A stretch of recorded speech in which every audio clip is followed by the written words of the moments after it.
It's Wake Up Wyoming with Glenn Woods. 7.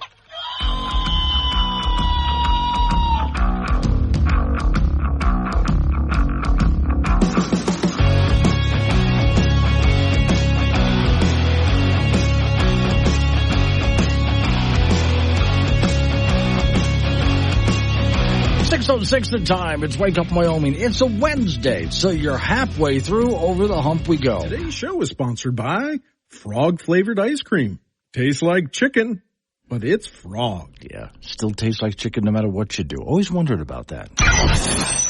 Warning, this show contains reference to guns, liberty, limited government, low taxation, the cult of climate change, free thinking, cigar smoking, short people, rubber chickens, Karen's bureaucracy, liberal buzzwords, tour runs, traffic, toilet, terrible jokes, and more. No apologies will be issued. Guest callers may express any opinion they want without fear of being canceled.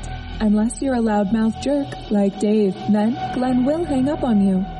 Strap in, hold on to your coffee, and feel free to participate. This disclaimer does not refer to every person named Dave, just one particular Dave from San Francisco. We know a lot of Daves. They call this show all the time, and they're great people. So don't call this program and complain that we use your name. That would be a real Dave move. Let me answer a message I'm getting from Jim in Casper. Jim, Ringo Starr, why don't we do it in the road? Yeah. Okay. Nobody else knows what we're talking about, Jim, but you and I know what that means. Real quick, this was something that kind of hit me yesterday when I was leaving, when I was getting done with work and leaving. A story popped up in the news that the Chinese wanted to build a Bitcoin operation, and they wanted to do it in Cheyenne, Wyoming, and real close to F.E. Warren Air Force Base. In which case the answer was, oh, hell no. The Chinese aren't building anything, aren't operating any kind of business right next to F.E. Warren Air Force Base, especially considering what F.E. Warren is in charge of. Story says here, Governor Mark Gordon is speaking out in support of a presidential order banning a Chinese Bitcoin property from owning property near F.E. Warren Air Force Base in Cheyenne. And then there's the order by the president, the Associated Press report. Always worry when the Associated Press reports on something.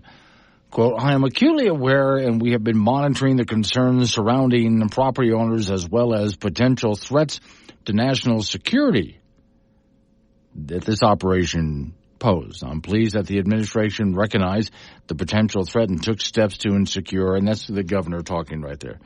And it's interesting that they closed it down like that and the governor's response, and I would just like to remind the governor, if you want to talk about threats to national security, let's not forget the Biden administration trying as best they can to shut down coal, oil, and natural gas, which is a national security threat. All right, now, there's several things that I have today that are just going to be for your entertainment. This one, at Oxford University, they have a debate club, which I enjoy watching from time to time. Now, this debate club has been going on for a very long time. If you want to participate in the debate, you will. If you're a guy, you're going to show up in a tuxedo. Ladies will be well dressed too, in very formal, almost business attire. During these debates, they can talk about any topic, and they can be very blunt. They just can't be a jerk, but they can be very blunt about what their opinions are. And nobody's allowed to be canceled or shut down. That's the purpose of this open debate, which they have at Oxford, which I really do appreciate. Sometimes it gets heated, but this is to teach young people to debate in a mature and responsible way. Of all people, Nancy Pelosi, the Wicked Witch of the West, showed up to take part in one of these debates. I would like you to hear just part of the person she was debating. This is going to make your morning. Just part of what he had to say. Populism has become a word used synonymously with racists. We've heard ethno-nationalist, with bigot, with hillbilly, redneck, with deplorables. Elites use it to show their contempt for ordinary people. January 6th has been mentioned, a dark day for America indeed. And I'm sure Congresswoman Pelosi will agree that the entire month of June 2020, when the federal courthouse in Portland, Oregon was under siege and under insurrection by radical progressives, those too were dark days for America. There is no equivalence there. So that, yes. So you don't agree? That's fine. You don't agree. That's fine. I'm actually rather surprised that our esteemed opposition, Congressman Pelosi, is on that side of the motion. I thought the left was supposed to be anti-elite. I thought the left was supposed to be anti-establishment. Today, particularly in America, the globalist left have become the establishment. I suppose for Ms. Pelosi to have taken this side of the motion, she'd be arguing herself out of a job. If President Biden has shown us anything, we need someone to run the countries. When the president has severe dementia, it's not just America that crumbles, the whole world burns. Throughout the pandemic, Biden's team, the FBI, and the Department of Homeland Security colluded with big tech in censoring dissenting voices, not kooky conspiracy theorists. Before COVID, intelligence services colluded with big tech to have Trump suspended off Twitter. Yes, the same platform which hosted the Taliban and Ayatollah deaf to Israel Khomeini, they thought the president crossed the line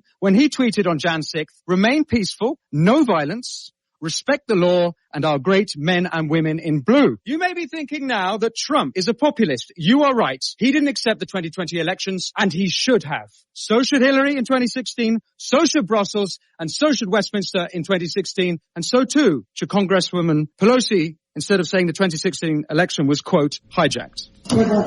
Yeah, and then the last thing she said there was, it was. Okay.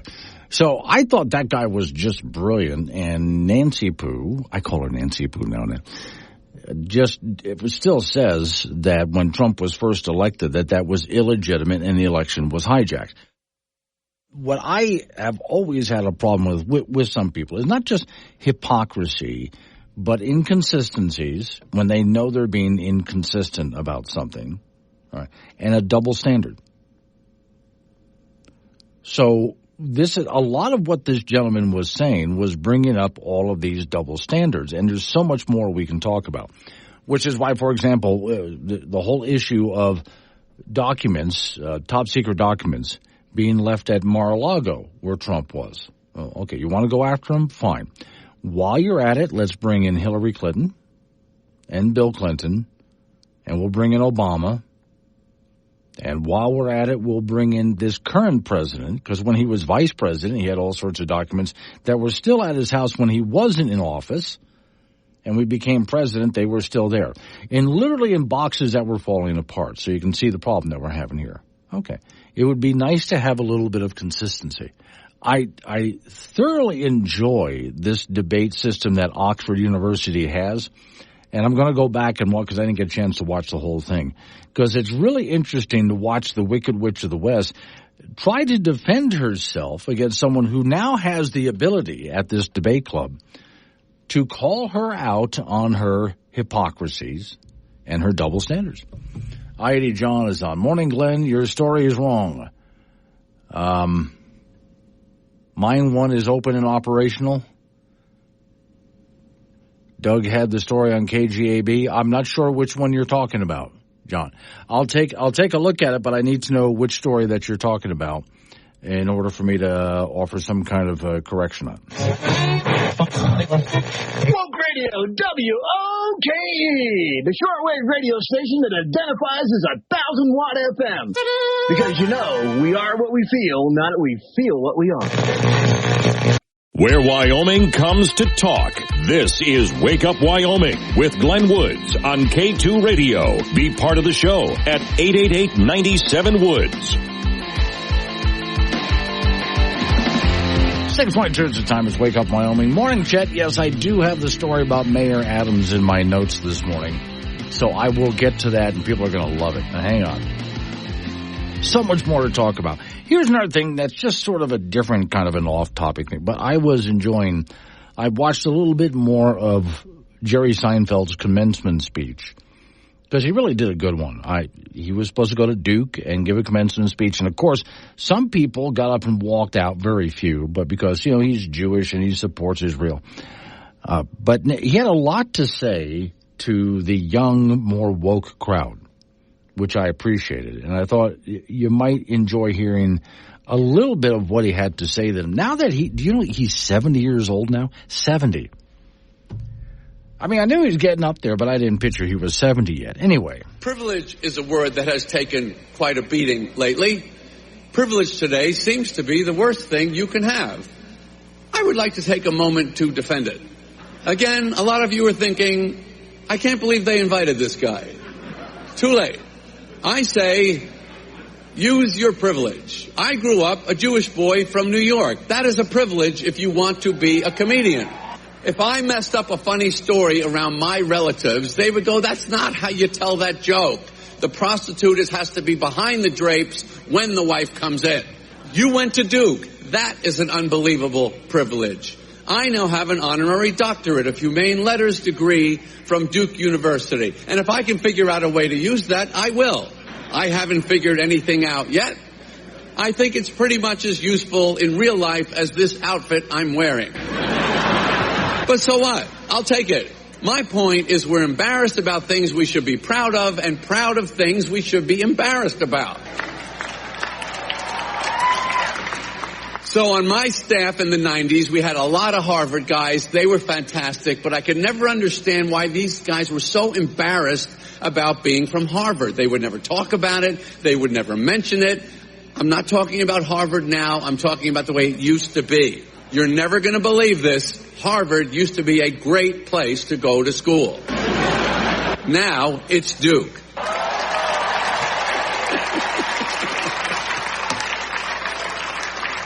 You didn't fake your fabulous education. You earned it. Be proud of it. Don't just drop it on people right before you serve in pickleball. Okay, Duke 24 coming at you. But if it comes up, if someone asks, don't say it looking down, stubbing your toe in the dirt. When someone asks, where'd you go to school? You say, I went to Duke. Watch them take that uncomfortable, hard swallow. I did edit some of the applause and laughter out because that goes on for quite a while. He's really got this crowd. I'm going to try and reach across a couple generations here to tell you the most important thing I am confident that I know about life. I'm 70. I'm done. You are just starting. I only want to help you. The slightly uncomfortable feeling of awkward humor is okay. It's not something you need to fix. I totally admire the ambitions of your generation to create a more just and inclusive society. I think it is also wonderful that you care so much about not hurting other people's feelings. In the 1,000,001 ways, we all do that every second of every day. It's lovely to want to fix those things, but, all caps, but, what I need to tell you as a comedian, do not lose your sense of humor. You can have no idea at this point in your life how much you are going to need it to get through. Not enough of life makes sense for you to be able to survive it without humor. And I know all of you here are going to use all of your brains and muscle and soul to improve the world, and I know you're going to do a bang-up job. And when you're done, as I am now, I bet the world, because of you, will be a much better place. But it will still not make a whole hell of a lot of sense. It'll be a better, different, but still pretty insane mess. And it is worth the sacrifice of an occasional discomfort to have some laughs. Don't lose that. Even if it's at the cost of occasional hard feelings, it's okay. You gotta laugh. That is the one thing at the end of your life you will not wish you did less of. Humor is the most powerful, most survival, essential quality you will ever have or need to navigate through the human experience. And whatever you do, don't cancel other people. Make sure you listen when other people are debating with you. I mean, and on and on. It's a cancel culture that gets me more than anything else. And believe it or not, I'm going to say cancel culture from both the left and the right. Because I've seen right-wingers want to cancel people as well who were saying things that they disagreed with. And I saw, in fact, a meme a while ago. Should we should the television show The View be canceled? My answer is no. Absolutely not. Let those women say, I need the show prep first off, okay? But also in order to gauge in the debate, we have to hear what the other side has to say. As much as it drives you absolutely nuts, we have to hear it. So I thought that Seinfeld's speech in front of Duke University was really a good speech, and I'm hoping that the crowd took it to heart. Now, there was that one young lady that when they were getting their diplomas, she walked across the stage wearing handcuffs as a protest sign, snatched her diploma from Seidenfeld, and as she walked away, she was trying to rip it up. She had a bit of a hard time because she had put herself in handcuffs. But she was trying to protest something there. And I bet you she thought she did something really great. But actually she just made herself look ridiculous. But if she wants to make herself look ridiculous, go ahead. It really didn't make any difference to anybody. Nobody really cares in that case. In other words, speak your mind, have a good sense of humor, but don't make a jackass out of yourself at the same time. Coming up on some local business that we have to take care of, we're going to roll into news time after that. National local update on your weather forecast. Phone number to get involved, 888-97-WOODS. That's 888-97-WOODS. It's Wake Up Wyoming.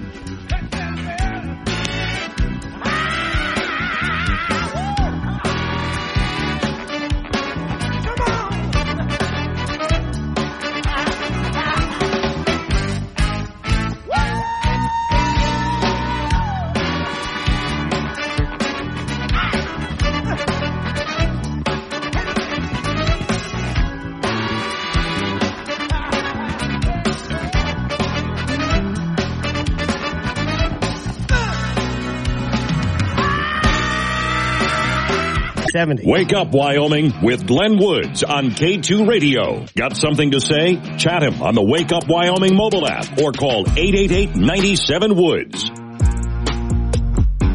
6:36 the time. It's Wake Up Wyoming. It's a Wednesday. All right, so today is the deadline, by the way. I did this yesterday when I got off work. I went over, just up the road from me is City Hall, and I just walked in and said, hey, I just want to make sure I'm all registered to vote and everything in the state of Wyoming. And they looked at my driver's license and looked me up on a computer and said, yes, you're all set. You're ready to go. Now, I bring that up for a couple of reasons. One, for those people next to me at another window was a gentleman who had just moved to the area. So he's trying to register in time. Okay, so he was being taken care of. If you want to register to vote at all, today's the deadline. That also for those people who like to jump parties, you're really not going to be able to. The way this works, you pick your party, you register to vote. Now, candidates start registering tomorrow. So, in other words, you don't really know who the candidates are going to be for what office. They register tomorrow. So, pick your party. This is supposed to be an attempt to stop party hopping like we've had a problem with here in the state of Wyoming when it comes to our primary system. So today's the day. Make sure you're registered to vote. Oh, also, we've purged our voter rolls here in the state of Wyoming. So purging the voter rolls happens every so often for people who've either died or moved away or we wish were dead, whatever the case is. So we purge our voter rolls every so often. And so that's why if you didn't vote, let's say, in the last election, you might want to make sure that you're ready to vote in this election because you might have been purged. Now, if that's the case, if people have a deadline of getting registered to vote today, that's why I have the official Stay Out the Vote campaign, which I do every 2 years. And I thought this morning is the perfect opportunity to start it. Now, sometimes people misunderstand my Stay Out the Vote campaign. Oftentimes when I started, people have a right to vote, Yes, people have a right to vote. I never said they didn't. At no time did I say that people don't have a right to vote. But as a voter, you also have a responsibility to be informed before you pick up that ballot. Darling, would you fetch me a beer out of the fridge? So, I know everything about the Kardashians, Beyonce, and stuff like that.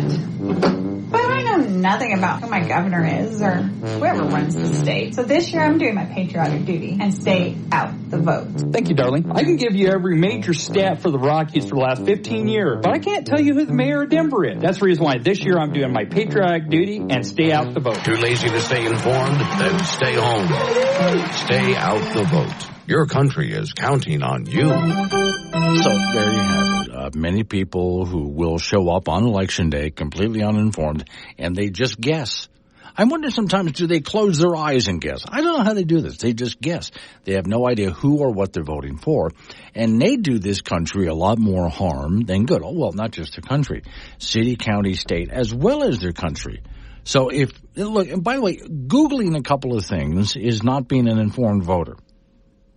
You're going to have to do a deeper dive than that. Also, get out of your comfort zone.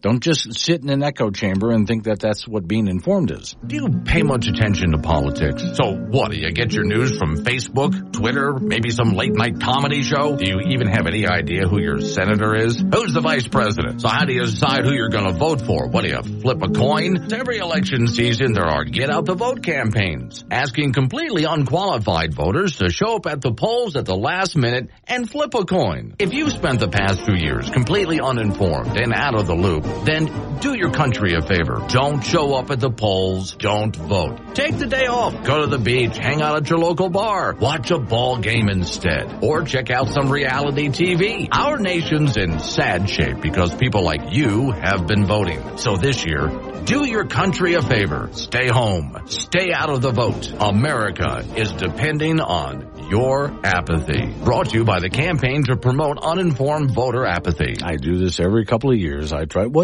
there are, like the Democrats, they'll show up in communities with buses, and they'll load people up and rush them down to the polls and get them registered on the spot and then get them to vote. And they're just bringing people that they know will vote Democrat. So I have a different idea. How about I will give you Netflix, and did you want pizza or Chinese? If you stay home. That way you don't have to go all the way down to the polls to go ahead and cast a vote. You can just relax in the privacy of your own house. That's the Stay Out the Vote campaign. By the way, my Stay Out the Vote campaign helps fight climate change because we're not busing you anywhere. You can just stay home. See, and that's good for the planet. So why do you drink coffee every day? You gonna die without it? No, but you might. Admit it, you were hoping somebody would say that. Live and local, all across Wyoming. Wake Up Wyoming with Glenn Woods on K2 Radio. Join in at 888-97-WOODS or the Wake Up Wyoming mobile app. 6:48 is the time. Wake Up Wyoming. Off to the icebox we go. Frank Gambino's waiting by. So, Frank, I'm watching something I've never heard of before. Maybe you have. The head-drawn monument climb with in Annapolis with the Navy Institute there for young people? No, I have not. Okay. I've never heard of it. When you're done, if they're still showing this, come on over to my studio and take a look at it. It's on the ridiculously large television they put in my studio here. What it is, it looks like the Washington Monument, but smaller. Okay. Still, though, it's pretty tall, like about as tall as the building we're in, right? Mm-hmm. And it gets all soaped up, greased up. And then the entire school turns out, boys and girls here, and they're all wearing pretty much bathing suits. They're Navy school-issued bathing suits. Mm-hmm. And someone's hosing it down while they're trying to do this. And they have to work as a team. They wrap themselves around, and they start to work themselves up like a big pyramid thing to get to what's at the top of it, which looks like an upside-down helmet or something. And every so often they get, two-thirds the way up, and the entire human tower collapses, and they go falling down into the crowd below, and that's their fellow students, which catch them. Oh, okay, yeah. And then send them back in again to go back up. I've been sort of distracted watching this for quite a while here because they seem to have a limit so far. They've been doing this for about an hour, of about two-thirds the way up this thing, and then most of the tower collapses, and they have to start all over again. It's physics. Yes, and it's exhausting. And they got to do it again. Yeah, so these people, they're young. Of course, this is a college, a Navy college here. And they're all in really top physical condition. It's impressive. But, of course, it's a Navy school, so they work them out a lot, right? Mm-hmm. And but to see them get exhausted like this, but also the teamwork that's involved, too. It's amazing, really isn't impressive. it? Yeah. Yeah. I mean, they're trying to figure it out as they go. And apparently this is a tradition that's been going on for a very long time. I have to look this up and find out more about it. I've never heard of this before. That's the first I've heard of it, but it'd be entertaining to watch. Well, especially when it collapses. The first time it did, I thought, oh, Lord, people are going to wind up in the hospital. No, their fellow classmates below catch them because the whole thing is surrounded by students. So they get caught. It's like watching someone in a rock concert dive into the mosh pit. Yeah, that's basically what happens. If you fall, just let yourself fall. You have friends below, and they're ready for you. Those guys catching those people are going to be sore. They're all going to be really sore the next day, yeah. But I guess I tell you what, while you're doing sports, I'm going to go ahead and look this thing up. Okay. All right, the state high school girls softball tournament will start tomorrow in Gillette. 8 teams in a double elimination format, and Thunder Basin is the defending champion, looking to three-peat. Bolts are the second seed from the East. They'll play in the Trona in the opening round tomorrow at 4 p.m. Cheyenne East is the third seed from the East. The T-Birds draw Rock Springs at 2 p.m. Tomorrow. And then Laramie is the fourth seed from the East, and they draw the top seed from the West, Cody, to start things off at 4 p.m. And then Campbell County is the top seed from the East. They'll meet Green River at 2 p.m. tomorrow, and that tournament will run through Saturday. State high school soccer tournaments begin tomorrow, with the 4A will be in Rock Springs, 3A in Green River. Our latest WyoPreps.com soccer poll is out. In 4A boys, Jackson rated first, Cheyenne Central second, Kelly Walsh third, Sheridan fourth, and Thunder Basin fifth. In 4A girls, Jackson is rated number 1, followed by Laramie, Kelly Walsh, Riverton, and Campbell County. In 3A boys, the top-rated team is Cody, with Torrington second, Worland third, Green River fourth, and Lander fifth. And in 3A girls, Cody is the top of the list, followed by Douglas, Powell, Worland, and Lander. State high school track and field meet will begin tomorrow in Casper. This is the largest culminating event on the prep calendar, with all 4 classes participating. That will start tomorrow and run through Saturday.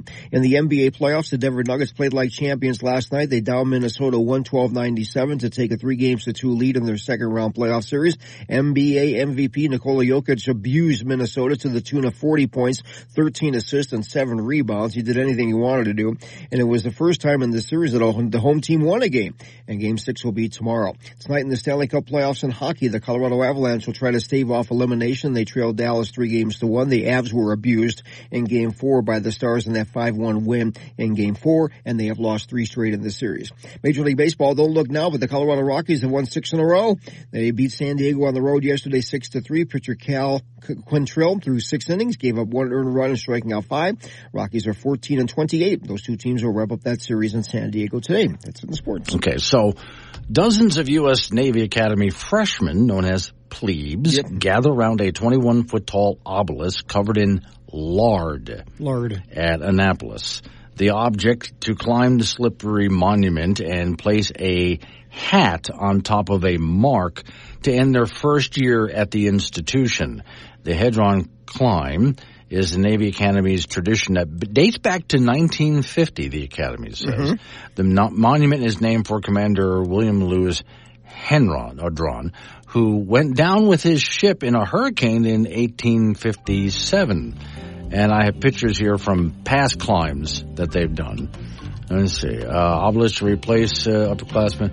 200 pounds of lard is spread all over the thing to make it difficult.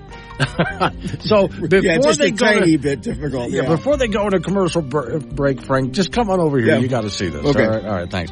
Coming up on some local business we have to take care of. We're going to roll into news time after that. National, local, update on your weather forecast. You and I get back into it again. It's Wake Up Wyoming.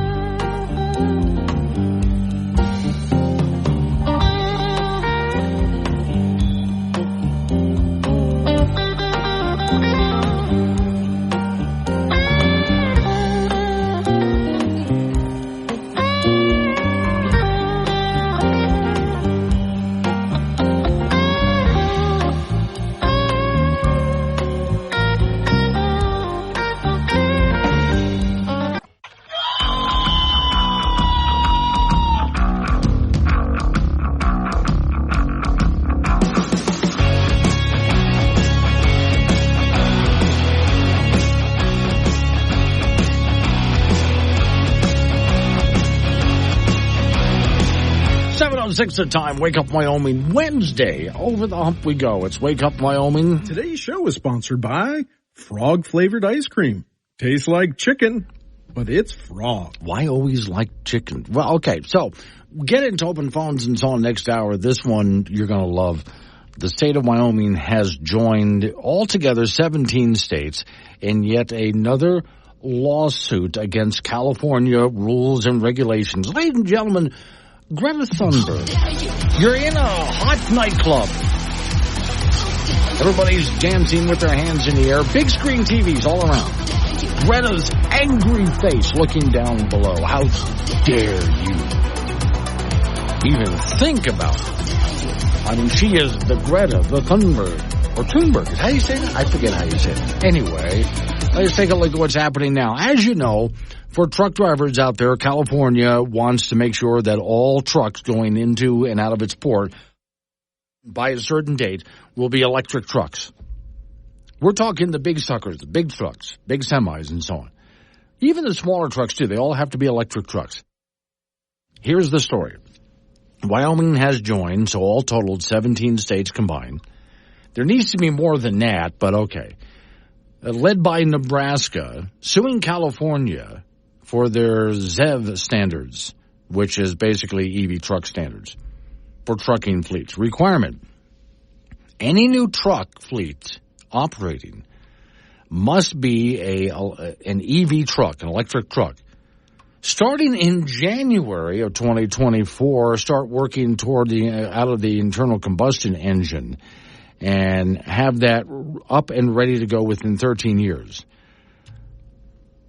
Any truck that's traveled more than 800,000 miles or 18 years old. So you see what they're doing here. The suit says that the state's rule violates the Commerce Clause for one thing. Now, the story I put up on the Wake Up Wyoming site includes the bill, or the lawsuit itself, if you want to read it. It says California's advanced clean regulations requires that heavy-duty big rigs be what they call zero emissions by 2042. That's the date that they're shooting for.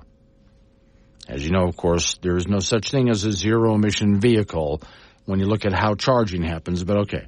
Despite that, regulatory agency known as the California Air Resources Board, or CARB, based on the sale of the internal combustion engine vehicles, including cars in 2035, and big trucks starting in 2036. CARB wrote this law even though they're not a lawmaking body. Once again, these are regulators making laws. So, quote from the lawsuit here. With California's international ports being a hub for much of the nation's imports and exports, they could disrupt the supply chain, slow transport of goods, raise prices. While California can regulate emissions, they cannot regulate the emissions of vehicles moving from state to state without the approval of Congress, according to the Commerce Clause. 37% of all American imports and 22% of exports go through the Port of Los Angeles. And they have other ports up and down the coast as well, so that's a lot, right? Again, a quote, advanced clean fleet is significant cost will force fleet companies out of business and out of the nation's largest state, which will strain the supply chain across the United States, the lawsuit continues. We could always make a deal, I guess, with Mexico. Hey, can we just, from now on, just go in and out of Mexico? Or maybe just start shipping things to Texas. That's another idea. Texas has ports. I know it's a little longer, a little more work to ship everything through the Panama Canal to Texas, but Texas could take over. I mean, if California wants to do this, fine, California, we'll just close down all of your ports and we'll start taking things in from Texas. So, in order to do the lawsuit, the states have to prove what they have as standing. In other words, you can't just file a lawsuit. Does this rule, this law, in any way harm you? So, Wyoming and 16 other states claim the standing is due to harm from tax revenue, for one thing, harm to roads from heavier electric-bodied vehicles, and increased demand for electricity to charge such trucks that the states can't meet, and treats the states as sovereign economic interests as well. In other words, it's going to hurt our economic interest if California does this. Here's a quote again. I'm suing California to stand up to Iowa truckers, said an attorney from, well, there's several attorneys from several of the states. I am suing to hit the brakes on California's unrealistic electric semi mandate that will kill jobs, crush our economy, hurt farmers, et cetera, et cetera. All right. The lawsuit seeks relief via an injunction due to the unconstitutionality under the Commerce Clause. So that's one of many ways that they can use to go ahead and attack this. So that's part of it's just this lawsuit. There's a lot of other things we have to do besides this. But I really am in favor also of the idea of, hey, California, you really want to do this? Okay, fine. If we just start opening up ports, more of them in Texas and Florida, and there's other coastal states too. I mean, there's Louisiana, there's Alabama, so there's other states. We have a whole coast area there in the Gulf of Mexico. Now, again, that means a lot of traffic going through the Panama Canal, but so be it. We could also make a deal with Mexico and say, hey, Mexico, would you like to open up some ports? We'll go ahead and do a deal with you there. And then just go around California. Now, California right away will start to suffer the economic costs of this because they do a lot of business. Import and export out of these ports is huge business for California. And for those in the state of California government who don't want to lose tax revenue, oh man, would this be a major chunk? And then the jobs, the businesses that leave the area as well. Milo in Fort Danger is simple. Don't truck to California. See, that's pretty much what I'm saying. Just don't go trucking to California. That's it. They don't want this. They're obviously saying that they don't want to do this. Then fine, don't do this. We won't do business with California is what I mean. We'll do business with Mexico. We'll do business with all of our states that are along the Gulf Coast. And what other South American countries might want to get in on this as well, we can go ahead and do that and just go around California. Now, in the meantime, here in America, I think the lawsuit is just fine. That's certainly a way to start and say you can't do this because of the Commerce Clause. And what the Commerce Clause is California can do whatever they want in their own state, but if what they're doing negatively starts affecting other states, you can't do that. That's part of what the Commerce Clause is all about. We here in Wyoming can do whatever we want to do in our own state, but if what we're doing starts to hurt surrounding states, well, interstate commerce. And that's exactly what this affects. I mean, directly. So we're in the lawsuit. It'll take a while, but here we go. Concerns for the president's health are growing after the Secret Service reportedly discovered Joe Biden attempting to dig what appears to be his own grave on the White House lawn. Agents reported that the 81-year-old Biden was panting from exertion from the effort of digging the hole, which was nearly 5 feet deep, and that his hands and fingernails were caked in dirt. The White House has since denied that Biden was digging his own grave and insisted he was merely digging a large hole. Download the Wake Up Wyoming mobile app. Listen anywhere and chat live with Glenn during the show on AM 1030 K2 Radio.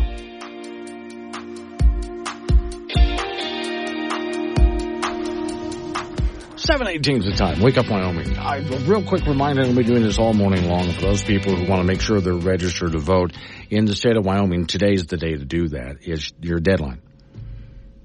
Okay, so then this is because of a new law, because of crossover voting. That's been a problem in the state of Wyoming as one of the reasons why.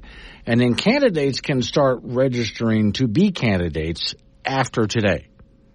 So that's supposed to, in some ways, help prevent crossover voting. People who, for example, will jump from other parties, Democrat, one of them, but also the Green Party, the Constitution Party, Libertarian Party, and so on.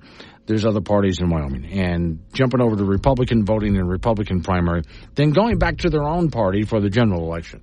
That's supposed to be one of the attempts to prevent that. And also, were you purged? If you didn't vote in the last election, or they think you're dead, or they think you moved away, you might have been purged. That happens every so often. So today's a good day to check to see if you're registered to vote, or pick your party, and you're going to have to stick with that party all the way through the general election once you get in there. All right. So I just got done with a story how Wyoming has joined a total of 17 states in suing California over their electric truck mandate for the ports that are receiving goods from other countries and exporting goods. By in 2043 is the end deadline. All these trucks that are delivering goods both ways are supposed to be all electric by then. And states like Wyoming, 17 total, absolutely no way we can do this. Not even possible. So they're taking us to court under the Commerce Clause. But we're not done yet. Okay, so it's 3708, paper or plastic? Plastic. That's the magic word. What? Green police. You picked the wrong day to mess with the ecosystem, plastic boy. Battery! Let's go, take the house, come on! Put the rind down. Sir, that's a compost infraction. Uh-oh! Did you install these bulbs? Oh. Tragedy strikes tonight where a man has just been arrested for possession of an incandescent light bulb. What do you guys think about plastic bottles now? The water setting is at 105.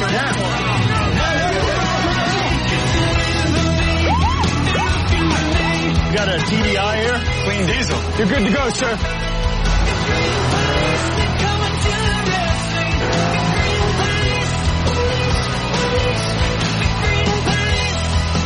Good afternoon, officers. Are those foam cups you're drinking from? Yeah. Please step out of the car and put them on the hood. Yeah, at some point it's going to come to that, but okay. Here's from the Washington Post. You know, you can have a cold shower to prevent climate change. I have tried taking cold showers before. They suck. They really do. And it wasn't that I wanted a cold shower. I was just in a place where we didn't have any hot water, and I had no choice but to take a cold shower. Cold showers suck. Okay, here's the story. Quote, you may not be giving a second thought to setting your washing machine on the hot cycle or cranking your shower to a steamy temperature or scrubbing your dirty dishes under steaming, scalding water. If you do, you'll find you probably don't need so much hot water and that you could be saving energy and cutting your utility bills. Water heating is responsible for more than 10% both annual and residential energy use.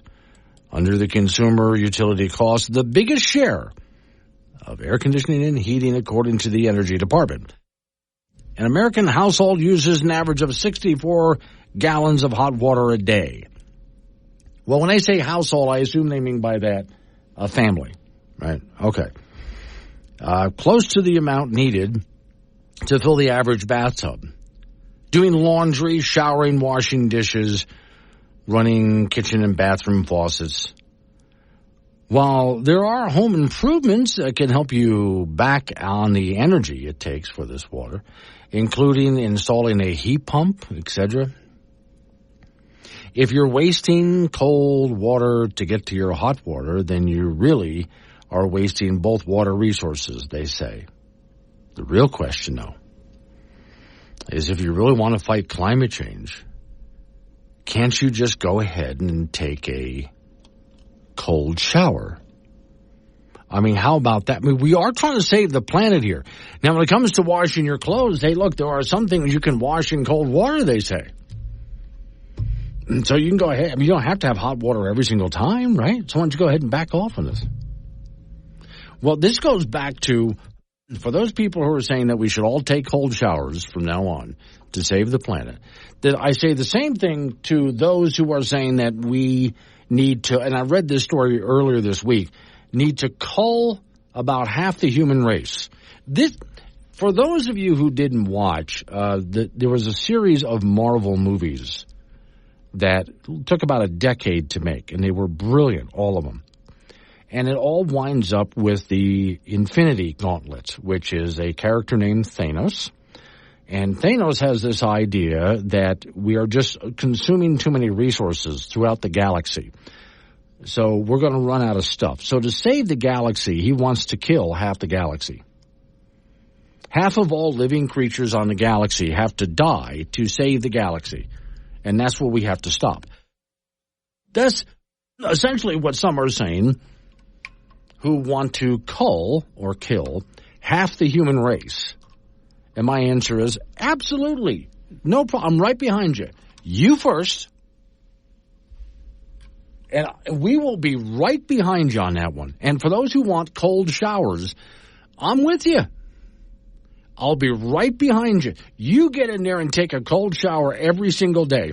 And when I see you doing that, then I'll start taking cold showers. How about that? I bet you'll stop after your second cold shower, maybe your first. Jet and Yoder.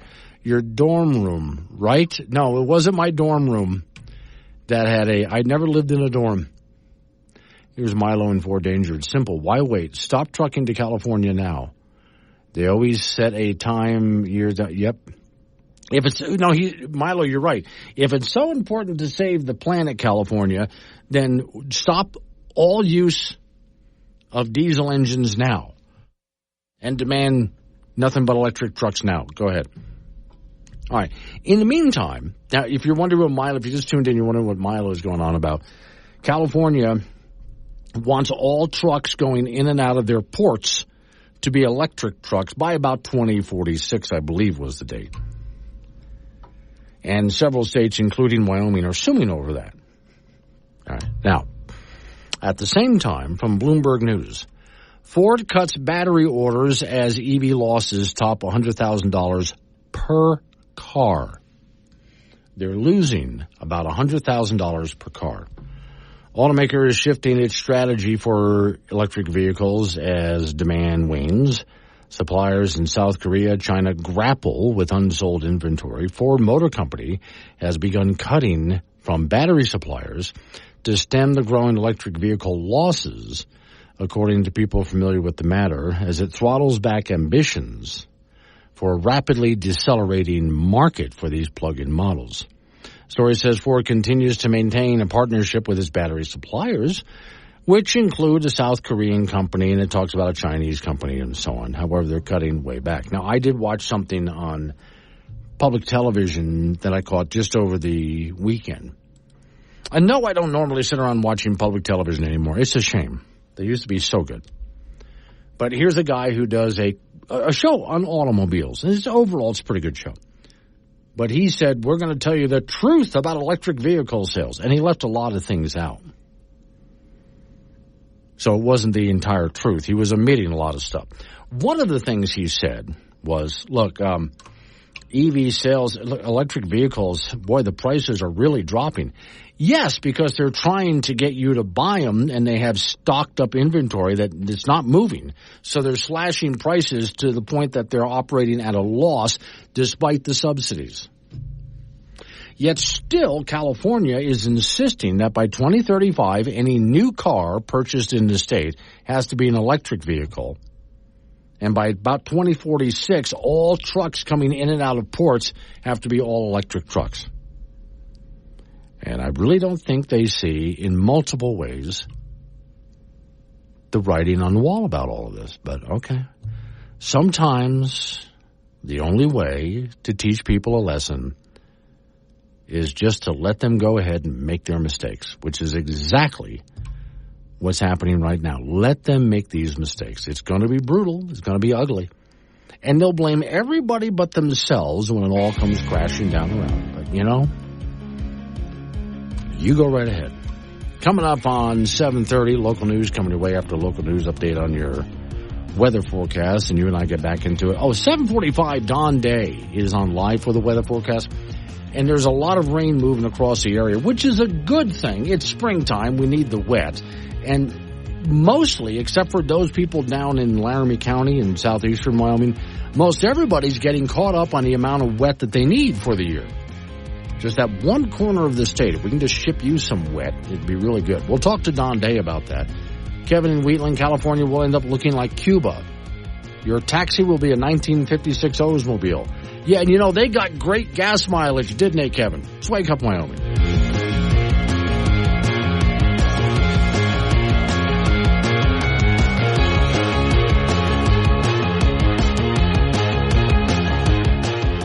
Got something to say? Call 888-97-WOODS or chat with Glenn on the Wake Up Wyoming mobile app from K2 Radio.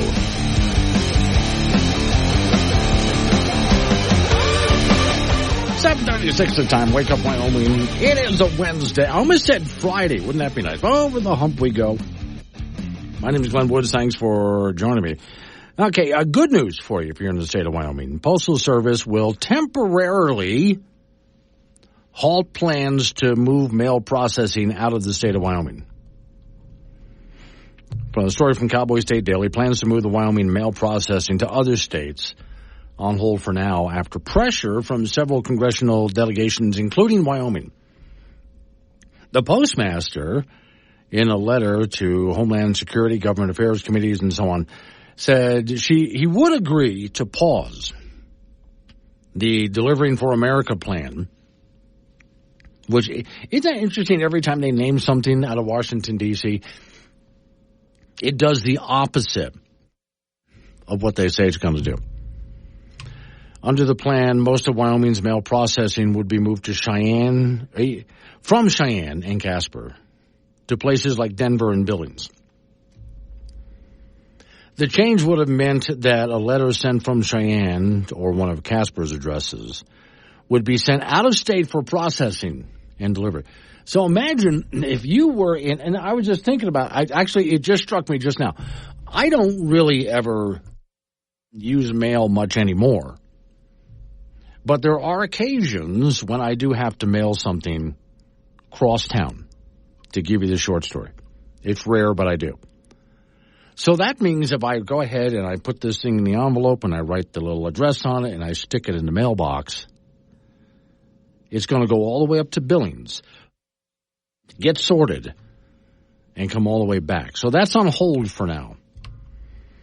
Okay, so they promise not to advance the Delivering for America plan without first advising Homeland Security. They want to talk about it. Postal Service employees who have been fighting for Delivery for America plan have told Cowboy State Daily the plan means much slower delivery times. Well, of course. They're trying to do this to consolidate and save a bunch of money, but all right, put that aside. Two other things here. Kevin in Wheatland and Chet in Yoder are having a minor disagreement on 1 year. If you missed the story here about California trying to force everybody to go all-electric vehicles, and that includes the trucking industry at the ports, which Wyoming has joined a lawsuit against California, all total 17 states, to fight California from being able to do that. So Kevin in Wheatland said California will end up looking like Cuba. Your taxi will be a 1956 Oldsmobile. To which Chet in Yoder says 57 Olds is better. Let you guys just continue to fight about that. What the hell? Okay. See, being a guy who's, I like to go to car shows. I really love going to car shows, but I'm an airplane buff. So if you ask me questions about classic airplanes, I know everything. Classic cars, I just look at them and I go, pretty, and I don't know a whole lot about that. Okay.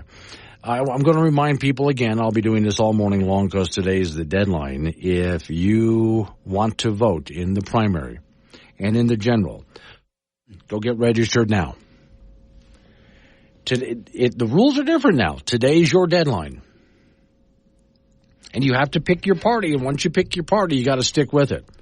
You will not be able to show up at the polls and say, yeah, I'm a Democrat, but make me a Republican so I can go vote, then I'll come back and be a Democrat. You're not going to be able to do that. So go make sure you are registered to vote in the party you want to be in today, if you have it. And if you're pretty sure that you're registered to vote, do what I did yesterday. I just went ahead and checked anyway, just to make sure. And now for me, I live real close to City Hall, work real close to City Hall. So I just walked in and handed them my driver's license, and they looked me up on the computer and said, yep, you're ready. Wherever you are, whatever the case is, it might be a good idea just to double check to make sure that you are ready to go, because now the politicians cannot officially sign up to be a candidate until tomorrow. That's when that starts. They can start signing up. So right now, you really don't know who the candidates are, and that's supposed to help prevent crossover voting. And again, the party you pick today is the party you're in from now all the way through the general elections. All right, Don Day is going to be up in just a few minutes. with an extended weather forecast, including a wet day for most of the state. Woke Radio, WOK! Time to get up, everybody, and go to work. You know you don't have anywhere to go, so let's play some soft, easy favorites that'll help you sleep in until noon. The only thing from a bunker under Devil's Tower. Hey, it's cold down here. Wake Up Wyoming with Glenn Woods, 6 a.m. weekdays on AM 1030 and FM 95.1. Kind of damp and just, well, it's wet out there this morning, Don, where I am anyway. Yeah, central Wyoming is the wettest part of the state right now. We have what's left of the system that was in northwestern Wyoming yesterday is now in central and east central Wyoming. We only have a few sprinkles down in the southeast, but the showers are going to be around today. And cool. Most areas is going to be in the 50s, but in typical spring fashion, Glenn, you don't like it, just wait a day because the temperatures start to go right back up tomorrow. Okay, now a couple of things. We have been getting a lot of wet where we need it, except for that southeast corner. Yeah, it's a snake bit. Around Cheyenne, only about 0.15 of an inch of rain has fallen through the first half of May. Now, Cheyenne usually averages over 2 inches of precipitation in May. So it's going to be hard to catch up on that. But a lot of the other parts of the state have done well. But that southeast corner, I know a lot of very frustrated people in the southeast corner, and it's just bad luck.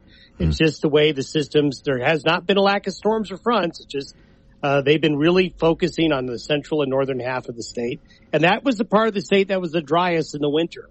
So that's how Mother Nature sort of evens the score so a bit. Now we got to even the score in the south. Okay, now is northeast part of Wyoming is looking better anyway. Much better. Yeah, okay. And you know this week has been good. And what I see over the next 2 weeks, the northern half of Wyoming is going to get more rain. Okay. So they'll be sitting well heading into June. Now, as we get out of this little wet today, I mean, it looks Thursday doesn't look all that bad. We've got some wind coming Friday. Yeah, Friday's one of those days to where it's going to be pretty warm. Most areas, I think, will break 70. But we have a little wave going right across Montana, strong winds aloft with it. And when you get strong winds aloft that go perpendicular to the Continental Divide, you get windy on the plains and in the wind gap. So Friday is going to be a windy day. Saturday's still breezy, but Saturday's wind should start to back off. So I guess the good news about Friday's wind is that although the wind will still be a bit gusty on Saturday, it won't be as strong. And it really doesn't look like a bad weekend coming up. Okay, so I'm holding you to that. We all heard that, Don. Doesn't look like a bad weekend. There's a guarantee, but, you know, it's one of those, when you get those 5-page accept our terms and conditions. Yes, okay. Read the fine print and all that. Thank you, Don. Appreciate it. Okay, so off we go to talk to Frank Gambino now.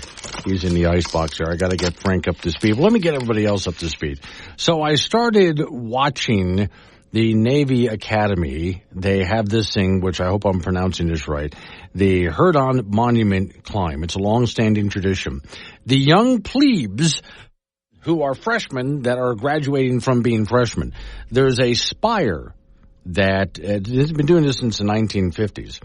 That is not as big as the one in Washington, D.C., the Washington Monument, but still, though, it's quite tall, and they have like 200 pounds of lard on it, and the entire class works together to climb it to put a hat on top. Frank, they haven't made it yet. It looked tough to me. Those guys were struggling. Yeah. And because somebody is standing on their shoulders for hours, it seemed like. Now, until they collapse. I'm like, really? Here's the good news, though. They are now, because so far they kept getting like 2/3 of the way up, and then they would stop. There is one young man who is scraping the lard from that last third. Now, he still has quite a ways to go, but they managed to get someone up to the last third to try to de-lard it so they can get further up. Now, for those people who can't see this, as they're climbing this spire, again, think Washington Monument, but smaller. So far, they've been getting 2/3 of the way up, and then the whole thing, the people, collapses to the waiting arms of the other plebes below who catch them. Frank, that's a lot of people to catch. Yeah, I think they're going to be at this all day. Yeah. Which is really difficult for me because while I'm on on the air, I keep turning around to see how they're doing. Rooting them on here. And now it's 11 o'clock at night Eastern time, and they've now lit this fire, and they're still going at it. What's funny also is, so the channel that I have on, normally what they do is they just put cameras around the country, and sometimes around the world, and they just show, here's what's going on. Mm-hmm. And sometimes they have like 3 screens going at once on the TV. Here's what's going on. Very little reporters, very, very rare news anchors, just cameras watching. This is all they've been showing all morning. It's the best thing that's happening today. Well, yeah. I mean, so if there's any other news going on out there, there's no news, doesn't care. I'm thinking whoever is in charge, usually they have someone who's new, because this is a Fox News channel, and they take the new people and they put them there to sort of break them in. So you tend to see someone who probably just graduated, and this is their first gig. Oh, their first gig should be climbing that spire. Well, yeah, I don't think – no, because the people that I see on television and most people that I meet in person, I include myself, Frank, are not as in shape as these young Navy people. No. They're all in – you saw them. No, they're – yeah. Yeah, they're in really good physical condition. But then again, this is a school where when they get up first thing in the morning, they're woken up. And they are forced outside, and the first thing they have to do is exercise before breakfast. Right. Yes. That's why they're doing that. I wish all universities were that way. No, not college kids. Forget about it. State High School Girls Softball Tournament begins tomorrow in Gillette. 8 teams in a double elimination format. Thunder Basin is the defending champion looking to three-peat. The Bolts are the 2nd seed from the East. They'll play in the Trone in the opening round tomorrow at 4 p.m. Cheyenne East is the 3rd seed from the East. The T-Birds draw Rock Springs at 2 p.m. tomorrow. Laramie is the 4th seed from the East. They draw the top seed from the West. That's Cody. They'll start things off for those 2 teams in that tournament at 4 o'clock. Campbell County is the top seed from the East. They'll meet Green River at 2 p.m. also on Thursday, and that state softball tournament will run through Saturday. State high school soccer tournaments begin tomorrow with 4A in Rock Springs and 3A in Green River. Our latest WyoPreps.com soccer poll is out on 4A boys. Jackson rated 1st, Cheyenne Central 2nd. Kelly Walsh 3rd, Sheridan 4th, Thunder Basin 5th. In 4A girls, Jackson is number 1, followed by Laramie, Kelly Walsh, Riverton, and Campbell County. In 3A boys, the top-rated team is Cody with Torrington 2nd, Worland 3rd, Green River 4th, and Lander 5th. And in 3A girls, Cody's on top, followed by Douglas, Powell, Worland, and Lander. State high school track meet will begin tomorrow in Casper, the largest culminating event on the prep calendar, with all 4 classes participating, and that will run through Saturday. In the NBA playoffs, the Denver Nuggets played like champions last night. They downed Minnesota 112-97, so the Nuggets now lead that second round playoff series 3-2. NBA MVP Nikola Jokic abused Minnesota. He had 40 points, 13 assists, 7 rebounds. He did anything he wanted in that game. It's the first time in the series that a home team has won a game, and Game 6 will be tomorrow. Tonight in the Stanley Cup playoffs in hockey, the Colorado Avalanche will try to stave off elimination. They trailed Dallas 3-1. The Avs were abused in Game 4 by the Stars in that 5-1 win, and they've also lost 3 straight in the series. Major League Baseball, don't look now, but the Colorado Rockies have won 6 in a row. They beat San Diego on the road yesterday 6-3. Pitcher Cal Quantrill threw 6 innings, gave up 1 earned run, struck out 5. The Rockies are 14-28, and those 2 teams will wrap up that series today in Southern California. They won 6 in a row? Yes, they're on fire. Wow. Okay, wait. Are they on fire, or are they up against teams that just suck? Well, both. No, they beat Texas 3 games, and they went to the World Series. So, I don't know. They found something mojo in the water there. Okay. Well, you see, if your theory, though, about them making sure they lose so they can get better draft picks is correct, someone's going to have a talking to with them. Well, no, they got to look like, maybe they have to look like they're not completely tanking. Oh, okay. Let's win a little bit, and then we'll start losing again. Oh, okay. So tank without looking like you're tanking. Exactly. Oh, okay. So 6 in a row. Yeah, this is their time to shine. Okay. Won't last long, Frank. I know it won't. Okay, thank you. Coming up on some local business we got to take care of. We're going to roll into news time after that. National local update on your weather forecast. Oh, and then open phones. I got a whole line and list of news to go through with you. I'll be topic hopping, but you can change the subject if you want.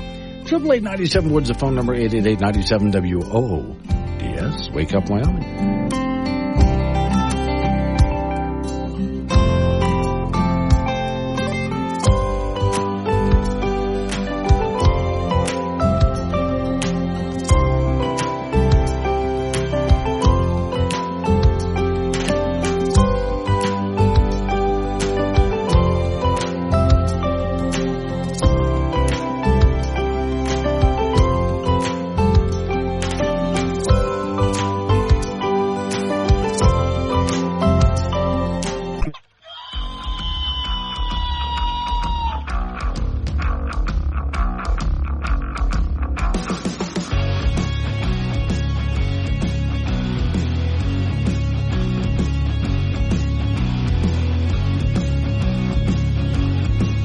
8:06 the time. It's Wake Up Wyoming. My name's Glenn Woods. Thanks for joining me. Wednesday, and over the hump we go. Today's show is sponsored by frog-flavored ice cream.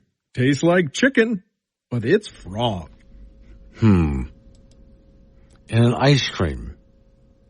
Well, anyway, this is the most dangerous portion of this program every single day at this time. Warning. Wake Up Wyoming is about to enter daily open phones. This means that anyone will be allowed to call in and talk about anything. I mean, imagine if we actually allowed you on air to say anything you wanted. Scary, right? Well, we're just that brand of crazy. If you are offended by what other people think, then maybe you want to tune out right about now. Just saying. If you should choose to call, just remember, the more funny and interesting you are, the longer Glenn will keep you on the line. Obnoxious jerks will be hung up on. Dave, all right, strap in, and let's do this thing. 888-97, what's the phone number? That's 888-97-WOODS. Talk about what I'm talking about, change the subject, fine by me. Well, the challenge has been met here. Trump has responded. Biden, of course, trying to act tough. Oh, I'll debate you, Trump. I'll do it 2 times. Bring it on. You know, trying to act as tough as he can. And obviously he was reading something that was handed to him. And then Trump came back and said, fine, I'd like more than 2 debates, and I'd like it in front of a live audience, but he's not going to get that. Anyway, so they're supposed to meet for 2 debates at some point. We will see. See, Dale and Casper, how the post office can save money, only deliver 3 days a week. Example, on my side of town gets mail Monday, Wednesday, Friday. Other side of town gets Tuesday, Thursday, and Saturday. Most of the mail is junk anyway. We're talking about there's been a delay in the plan to sort our mail in Wyoming in other states and bring it back to Wyoming.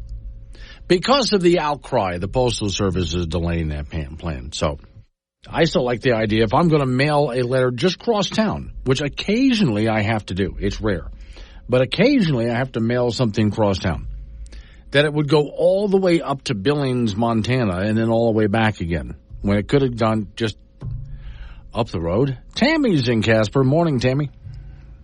Good morning. How are you? I'm alive and kicking and over-caffeinated like I should be. Good deal. Yeah. Glenn, I think if we go back and look at these predictions, wasn't California supposed to be in the ocean by now? Yes. And we were all hoping. So can we help this procedure along and go get like a big dragline bucket and go along the border and just kind of help them go out into the ocean? So we do have the technology to do that, right? Okay. Yeah. Not a bad idea. Just let them kind of drift off into the Pacific. And, you know, you hit a key word there about being, like, what was it, the sovereign state? Yeah. So could we put the sovereign citizens in there, too? They cause such terrible problems with our law enforcement. Yeah. And as they drift off, we just, see, they'll right away suspect us. We just blame climate change. There you go. There you go. So it's climate change, and what was that? The continental drift. Yeah. Sorry, would love to go ahead and deliver stuff to you like we normally do, electricity and other goods and so on. But you know, you're separated out. We can't get to you. So good luck, California. Bye bye. We don't have enough gas to get to you. There you go. Not really. No. Yeah. Okay. I'm all in favor of the plan. I like the drag lines. You too. 888-97 was the phone number. That's 888-97-WOODS. Okay, I'm watching to see if they make it here. They're really close. The guy's got to toss the hat. What I'm watching is there is and this is distracting to me today for some reason, but there is a naval school, a U.S. Naval Academy in Annapolis over in Maryland, and there is a tall spire. It's like looking at the Washington Monument, the mall in Washington, but not quite that big, but still very tall. And it's been covered in, this is a tradition since the 1950s, it's been covered in 200 pounds of lard.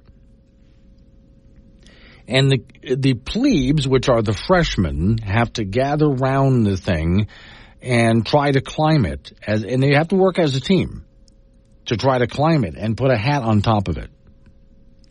They've been at this for 2 hours. And I'm looking right now, this is as close as they've gotten. And as they climb together, because they all wrap around and climb up each other to get to the top of this thing, and every so often they all fall down.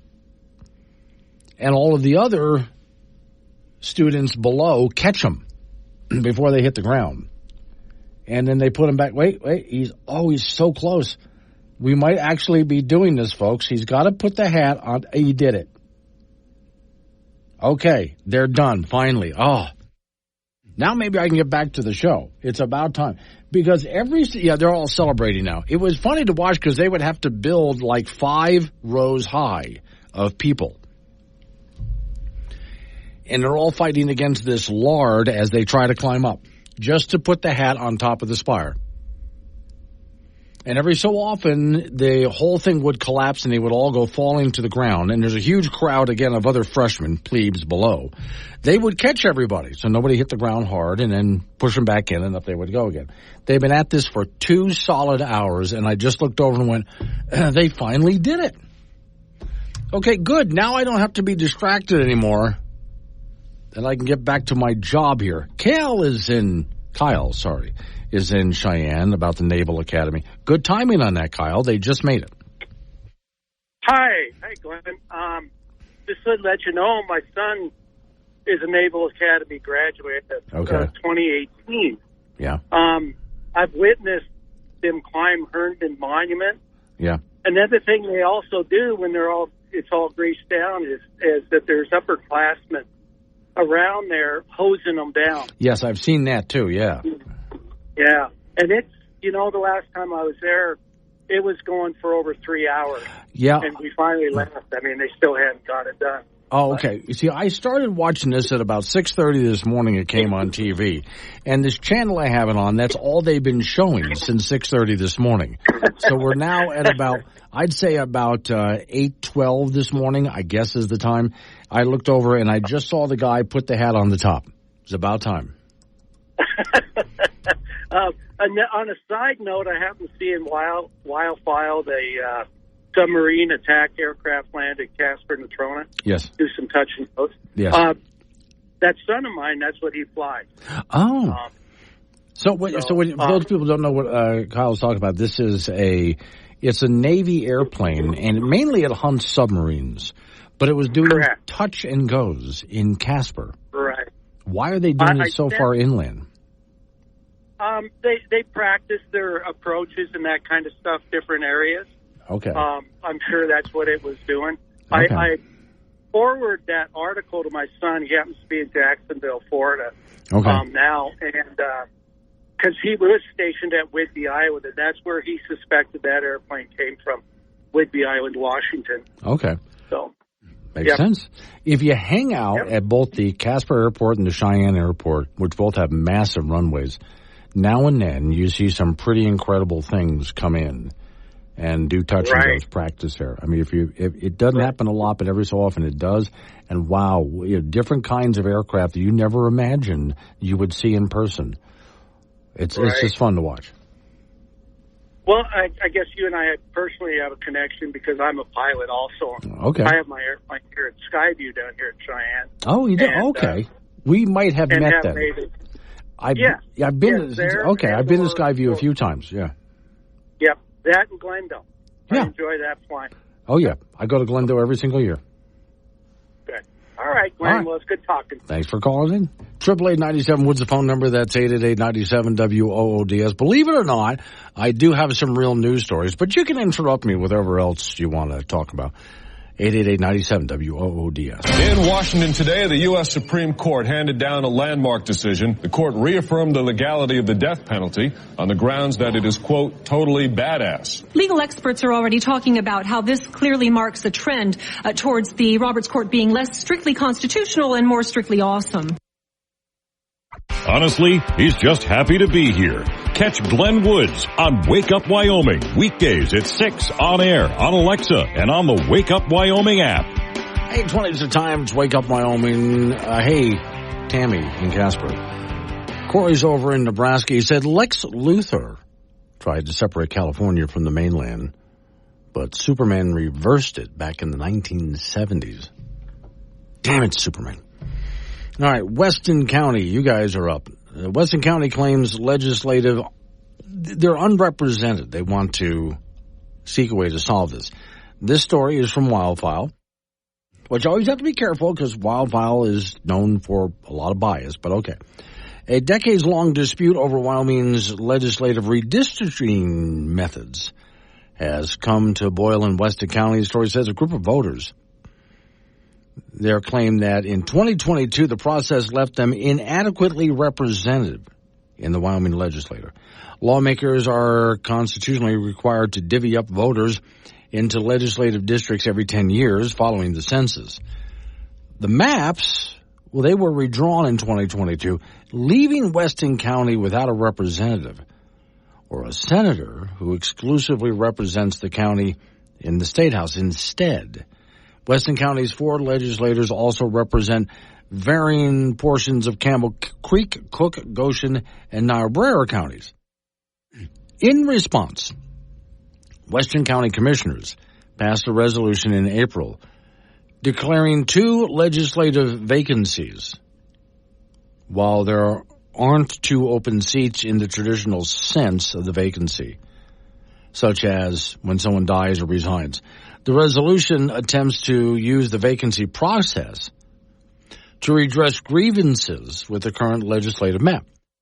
So, quote, Weston County currently has neither a state or a representative nor a senator, the resolution states, before seeking, well, they want to fix the process. Resolution cites the Wyoming Constitution. Each county shall constitute a senatorial and representative district, and each county shall have at least 1 senator and 1 representative. However, the resolution omits a footnote born of the 1991 legal challenge that caused the legislators to change its approach in redistricting. So, again, a quote, this section is inconsistent with the application of one person, one vote principle. So that's what they're trying to fix. Resolution also has the backing of the Wyoming Republican Party, which passed 2 resolutions at the April convention to support the cause. So Weston County resolution is likely to get, well, not likely to get very far without corresponding legal challenges, so expect that at some point. In the meantime, the dispute reflects the latest urban-rural tensions long characterized in Wyoming's legislative map. So, okay, let's see what happens from here. The story is goes on quite a bit into details from Wildfile. Now, I want to remind you, I know I keep bringing this up, but I got to remind you again. So, are you registered to vote? Are you registered to vote in the county that you're in? Okay, but also in the party that you want to be registered to vote in. Let's make sure that you are. This is the deadline today. No longer in the state of Wyoming can you go and change parties on primary day, vote in the Republican Party, and swap back. You can't do that anymore. You have to get registered properly to vote today. And make sure, because they did go ahead and get rid of a lot of other people who either didn't vote last time around or they think left the state or are dead. So make sure that you are registered to vote as well. Real quick, I'm going back to, apparently it wasn't as good as it was supposed to be. While the plebes over there at the Naval Academy did manage to put the hat at the top of the spire that was greased with 200 pounds of lard, they're supposed to put it up in the bowl at the top. And so just putting it up next to the bowl isn't good enough. And so there's a young man who's almost there. He's trying anyway. Wait, no, he's supposed to get the bowl off. Okay, he has the bowl off. Now he's supposed to replace the hat where the bowl was. And he did it. Okay. I'm sorry, that's been distracting me all morning long. So anyway, back to the voting thing. Get registered to vote. Check today, because after today, if you're not registered to vote for this primary and this election cycle, you're not going to be. This is your last chance. I made sure yesterday. I made a special trip yesterday on my way home. I thought I better get that done, and so I did. So if you want to switch parties, or if you moved or something like that, or you didn't vote last time around, Okay? That this is the time to do it. Next story I have up for you here. Casper College has an award scholarship for skills. I like this idea. Normally when you think of a college, you just think of sitting in classroom and learning. Casper College does a lot of shop work, if you will.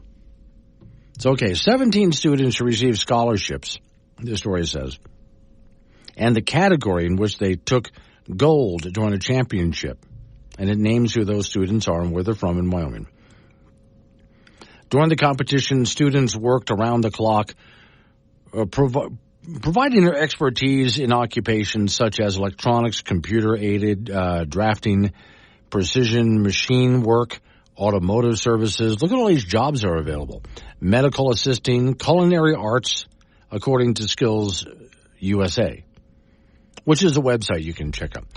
All contestants were in the running to help the industry experts and trade associations and labor organizations and tested their experience according to industry standards. This is happening in Wyoming. Skills USA is a non-profit partnership of education and industries founded in 1965 to strengthen the nation's workforce. Driven by employer demand, Skills USA helps students develop necessary personal and workplace skills. Think about that. Personal and workplace skills, along with technical skills, grounded in academics. This is what we need. This is what we need for more young people today, not what I'm seeing at a lot of universities. Lars is in Laramie about Bigfoot, Lars? Yeah, you and Frank were talking about Bigfoot the other day, and I meant to call back in, but got busy. You guys were wondering why you can't get a clear picture of Bigfoot. Right, yeah. Yeah, according to Mitch Hedberg, it's not the cameraman's fault. Okay. Bigfoot is blurry.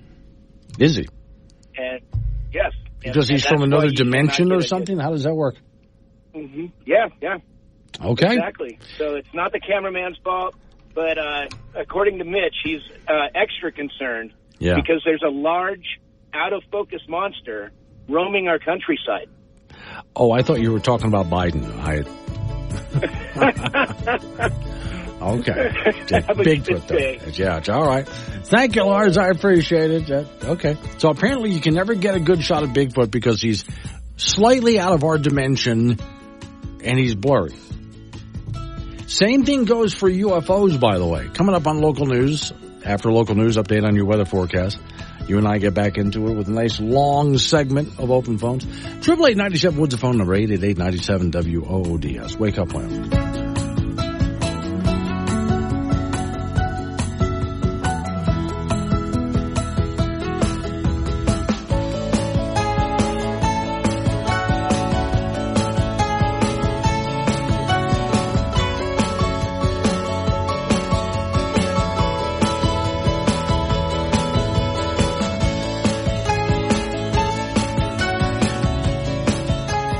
He's not a politician, but his pants are on fire. Could someone grab an extinguisher?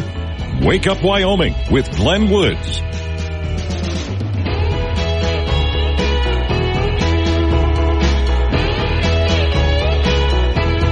8:36 the time. It's Wake Up Wyoming. My name's Glenn Woods. Thanks for joining me. Okay, the last call that we just got.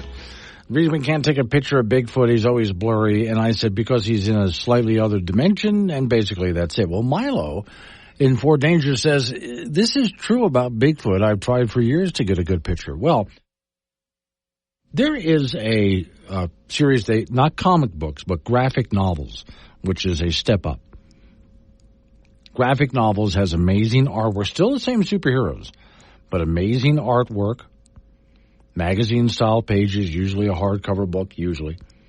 And graphic novels, one series that I read was a hardcover book called Kingdom Come. And it was about the Justice League, Superman, Batman, so on.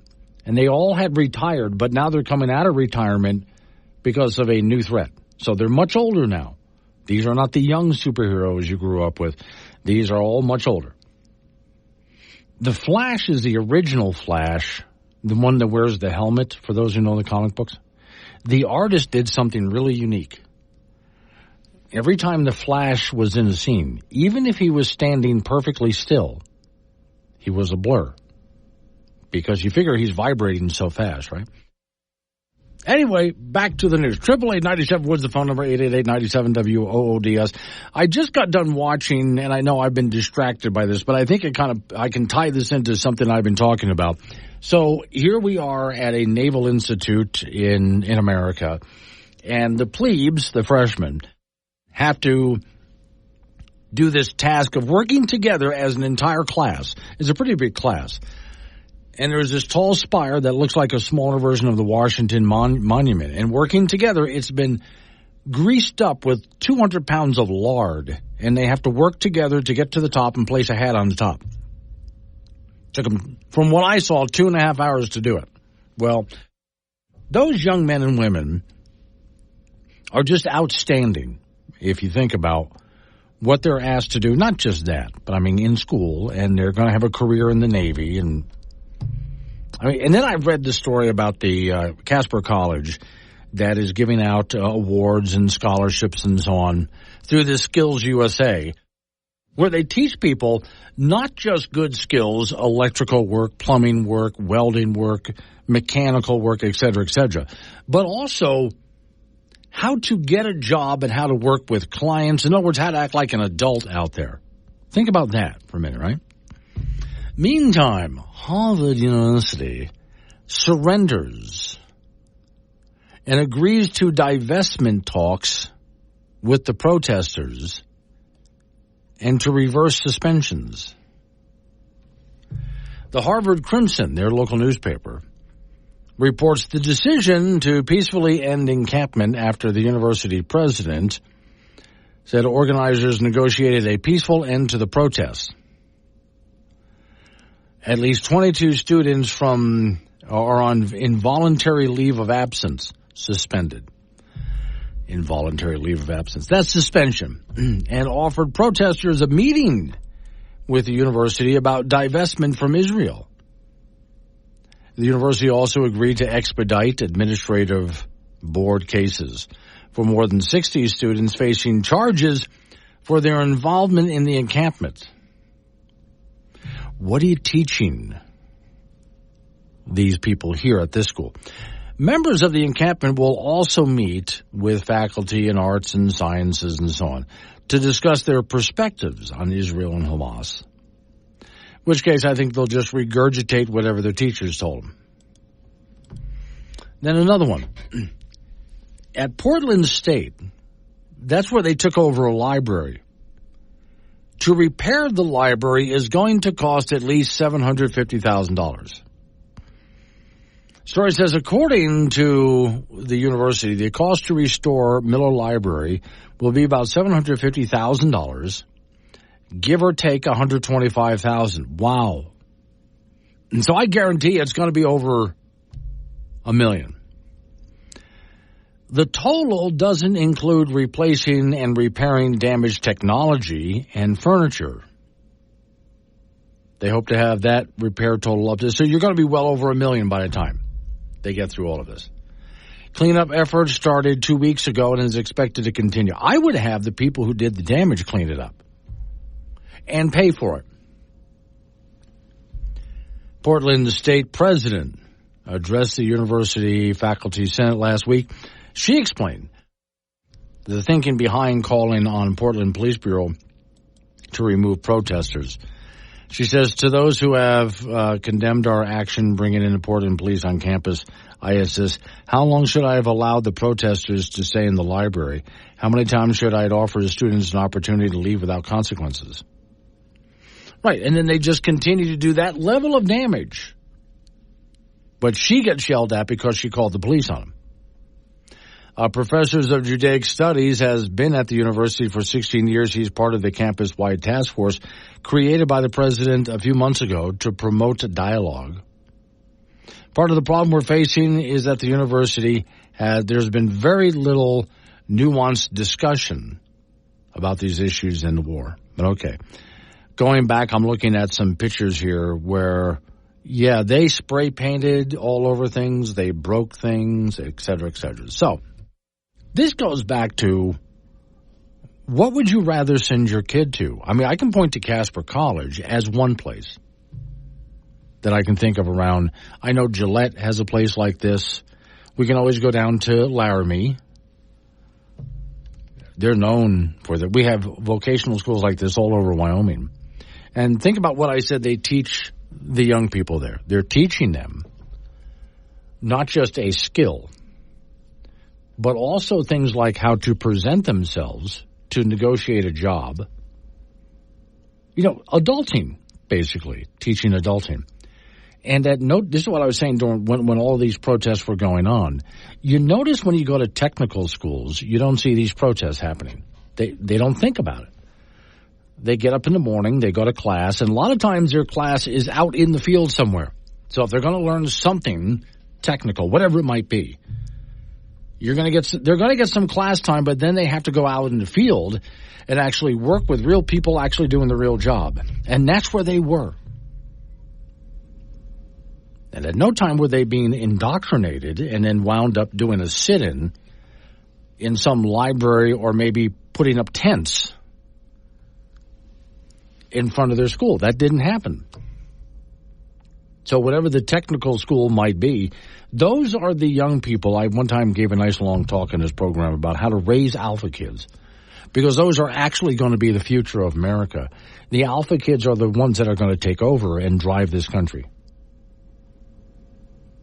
And the other little snot-nosed woke kids, and I mean that as I said it, are the ones that are going to fail miserably because they're going to have these useless degrees.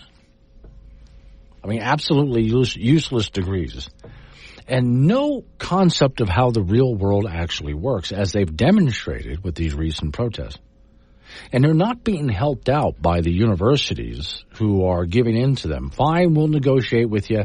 You're not suspended anymore, et cetera, et cetera. This doesn't teach them anything. In fact, they walk away with a warped sense of reality. So I think much more important, I mean, not that college is all bad. There's some really great universities out there.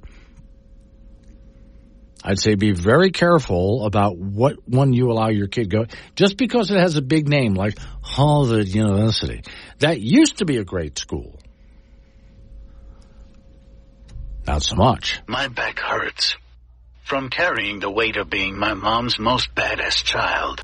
Wake Up Wyoming with Glenn Woods, on air, online, and on the Wake Up Wyoming mobile app. Be part of the show at 888-97-WOODS. This is K2 Radio.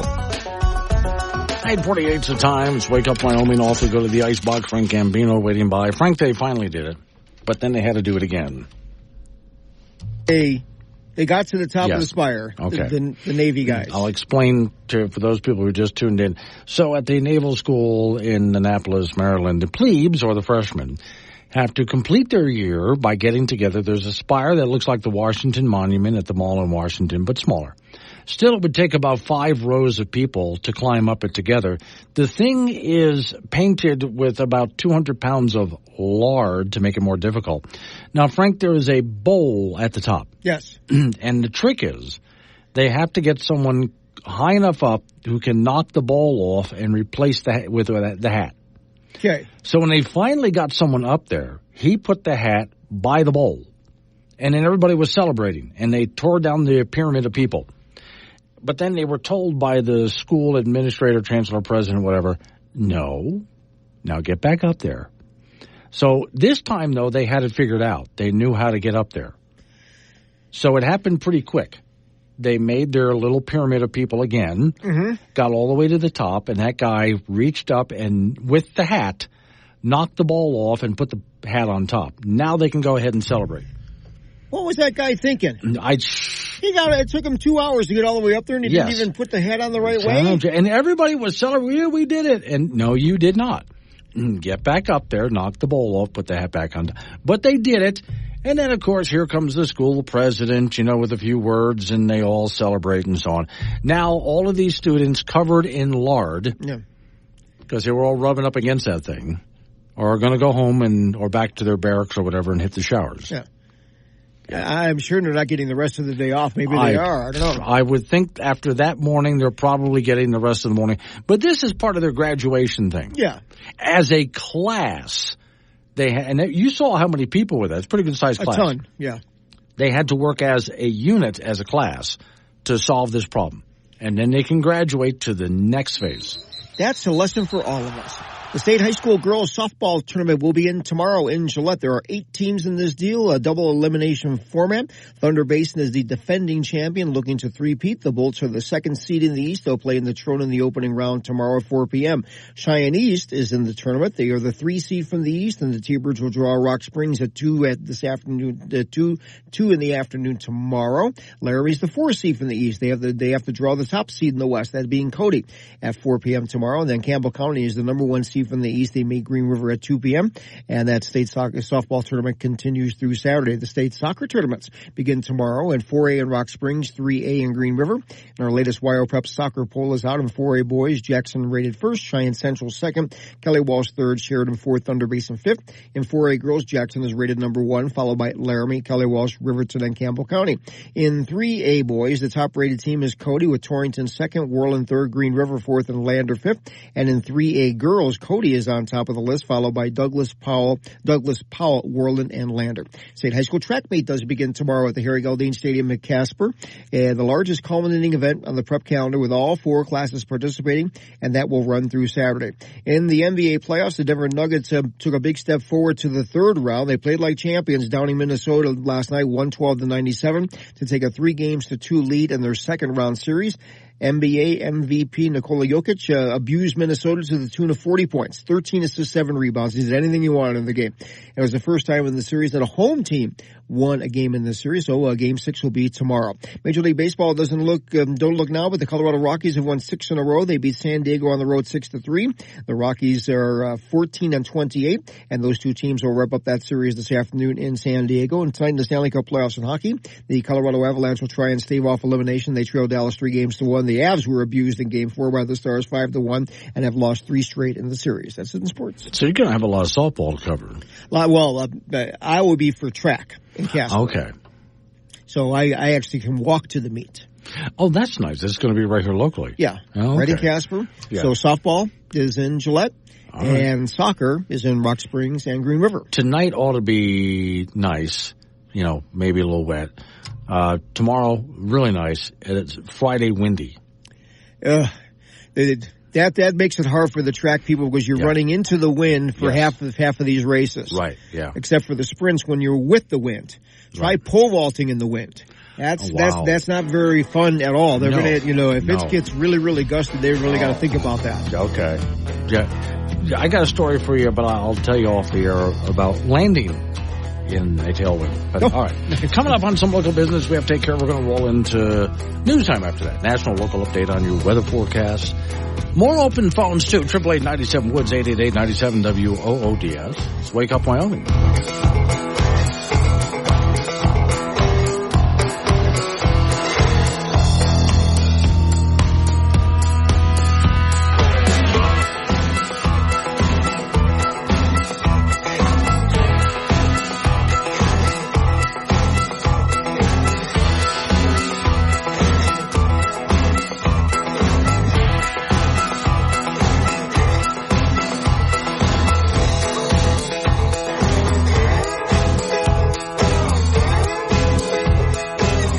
$70.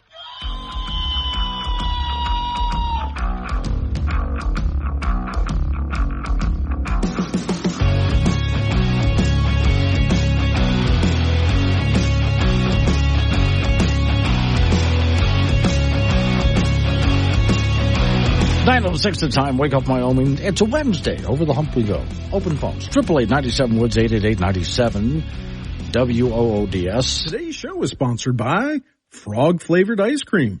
Tastes like chicken, but it's frog. Gosh, I can't wait to try it. Warning, this show contains reference to guns, liberty, limited government, low taxation, the cult of climate change, free thinking, cigar smoking, short people, rubber chickens, Karen's bureaucracy, liberal buzzwords, tour runs, traffic, toilets, terrible jokes, and more. No apologies will be issued. Guest callers may express any opinion they want without fear of being canceled. Unless you're a loudmouth jerk like Dave, then Glenn will hang up on you. Strap in, hold on to your coffee, and feel free to participate. This disclaimer does not refer to every person named Dave, just one particular Dave from San Francisco. We know a lot of Daves. They call this show all the time, and they're great people. So don't call this program and complain that we use your name. That would be a real Dave move, Dave. Make sure you're registered to vote if you're someone who's actually an informed voter and by informed voter, I don't mean you Google a couple of things just before you go vote. I mean you're actually someone who's engaged and willing to get out of your comfort zone to learn new information.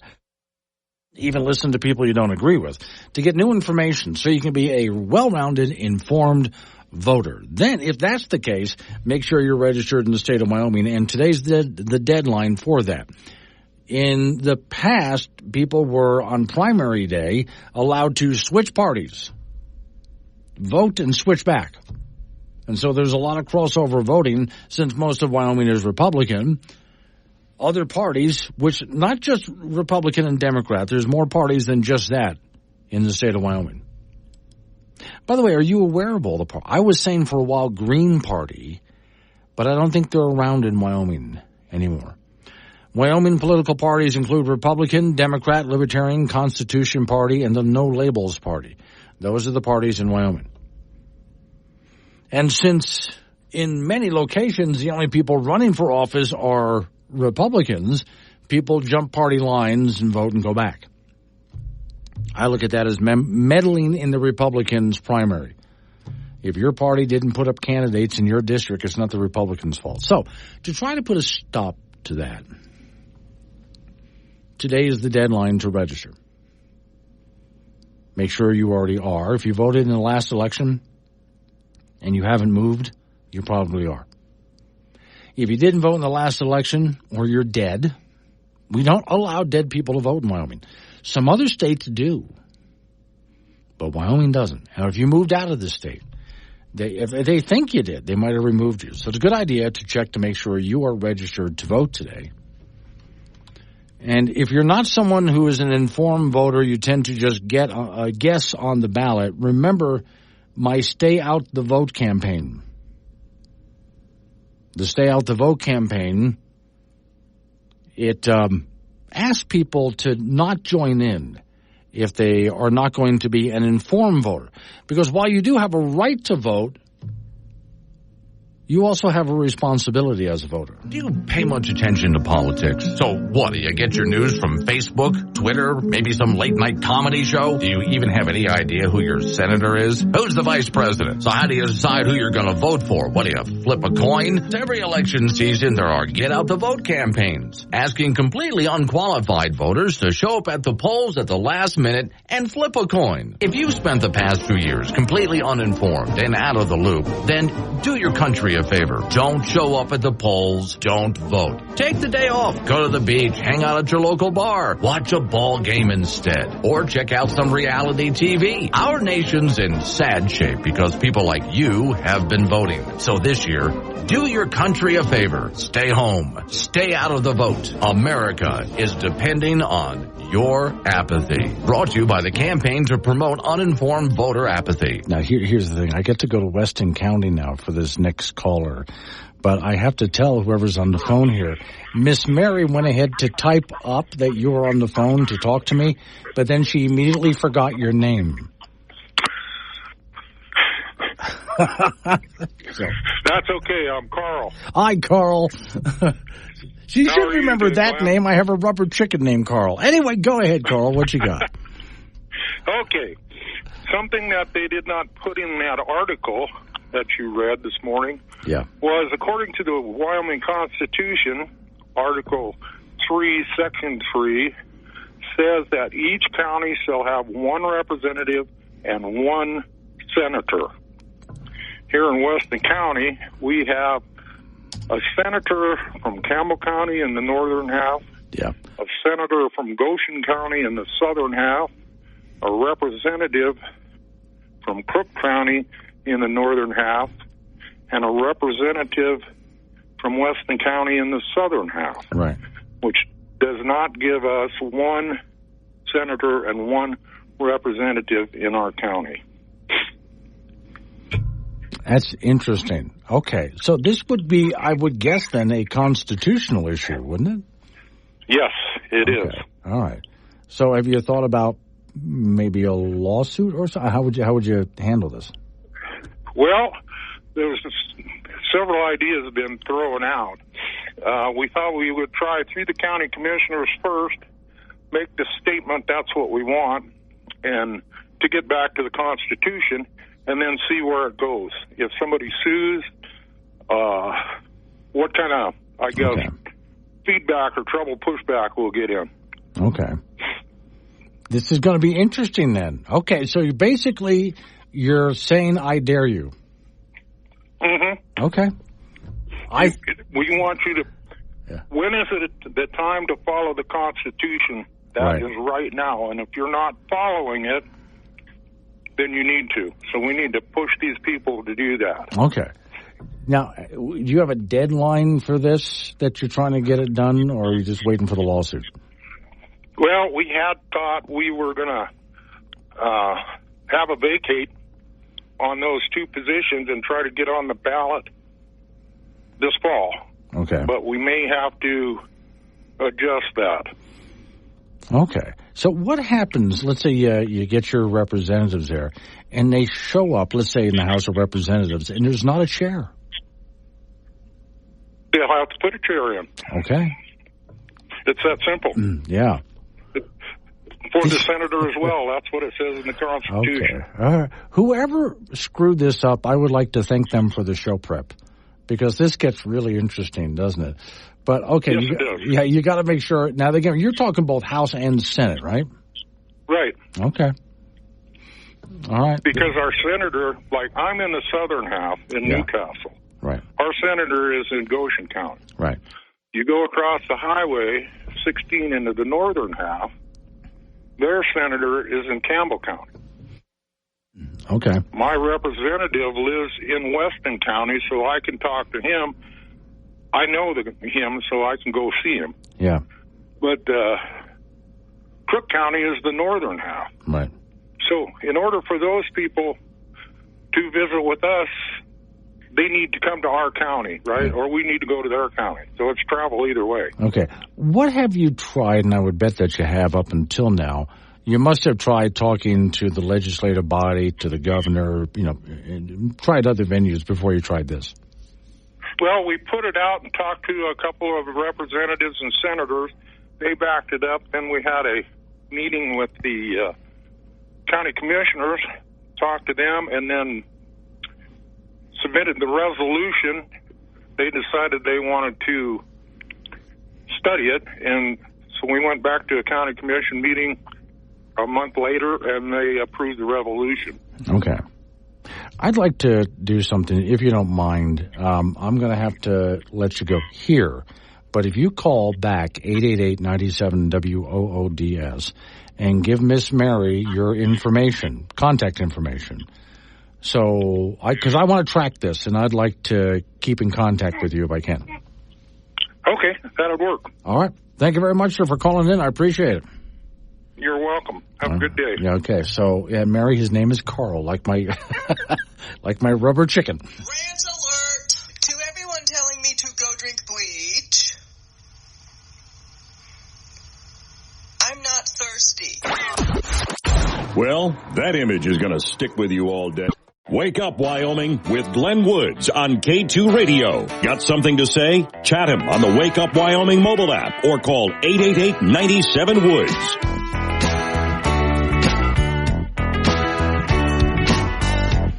9:21 is the time. Wake Up, Wyoming. Thank you, Carl, for calling in from Weston County. Don't forget, call Miss Mary back, 888-97-WOODS, so I can follow up. Plus, have our news department follow up on this really interesting story.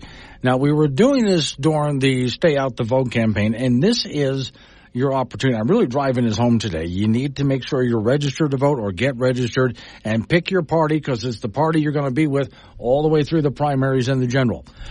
According to new Wyoming voter registration rules, and today's your deadline to do that. And for those people who are the low information, uninformed voters who get their ballot and guess, Just don't worry about it. Just stay home. You're good. Darling, would you fetch me a beer out of the fridge? So, I know everything about the Kardashians, Beyonce, and stuff like that. But I know nothing about who my governor is or whoever runs the state. So this year I'm doing my patriotic duty and stay out the vote. Thank you, darling. I can give you every major stat for the Rockies for the last 15 years, but I can't tell you who the mayor of Denver is. That's the reason why this year I'm doing my patriotic duty and stay out the vote. Too lazy to stay informed? Then stay home. Stay out the vote. Your country is counting on you. Now, I also play around this time various political ads. I think, and this just takes it from the other point of view about politicians who will be running. Now, in the state of Wyoming, they really can't register to run for office until tomorrow.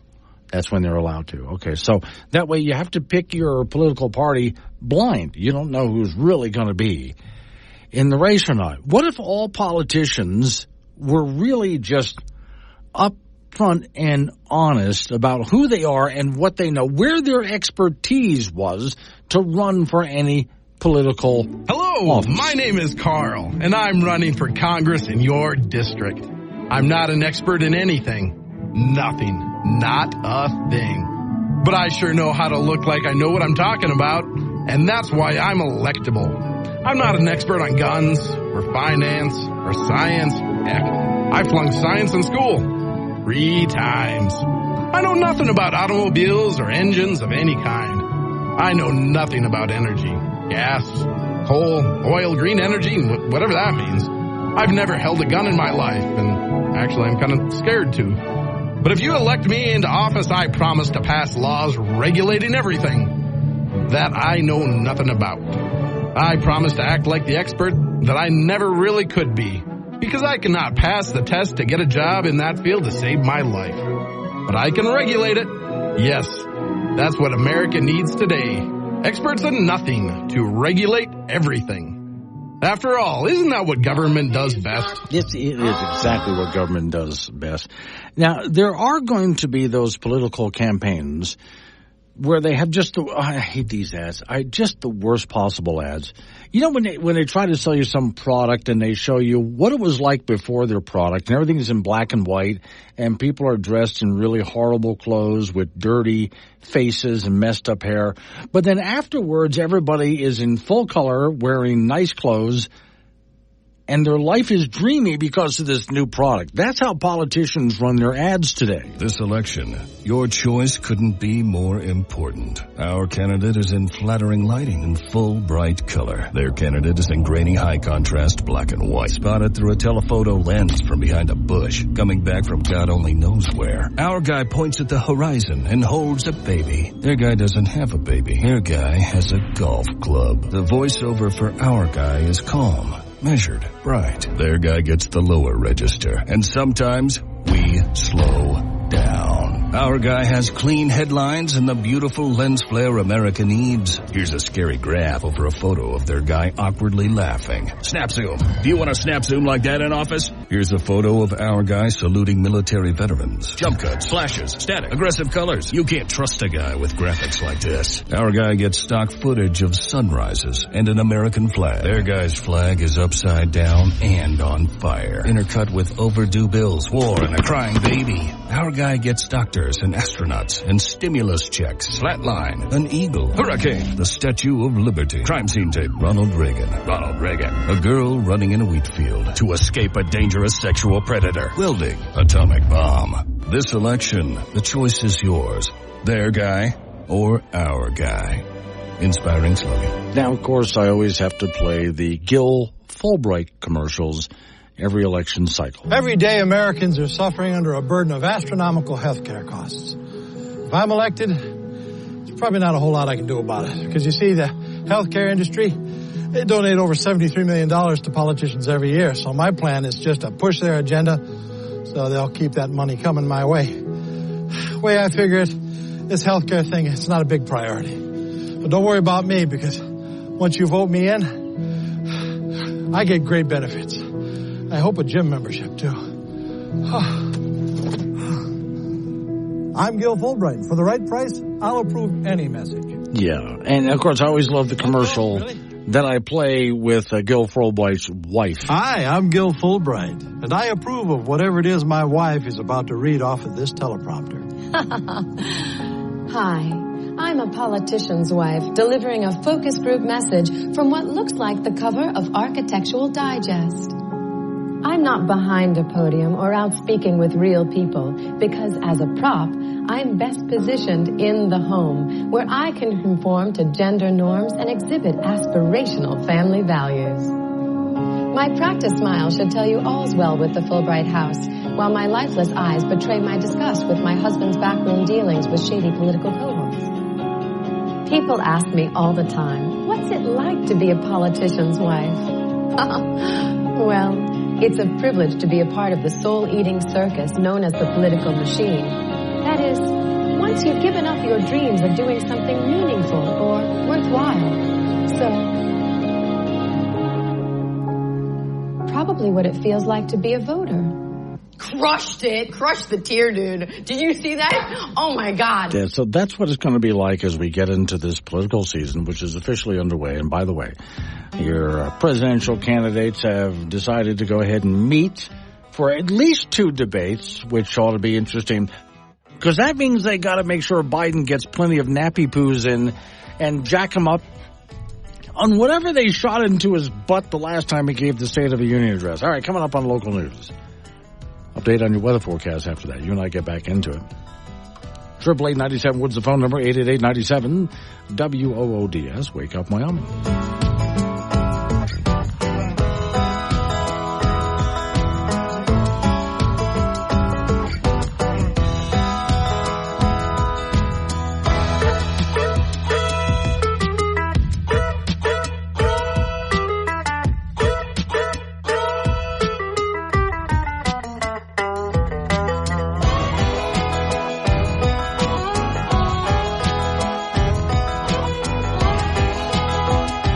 Live and local, all across Wyoming. Wake Up Wyoming with Glenn Woods on K2 Radio. Join in at 888-97-WOODS or the Wake Up Wyoming mobile app. 9:36 the time. Wake Up Wyoming. Phone number to get involved, by the way, 888-97-WOODS. That's 888-97-WOODS. Real quick, let's go to the state of California. I wish we all could leave California now. Okay, never mind that. Let's all leave the state of California with the best song that Babylon Bee has ever put out.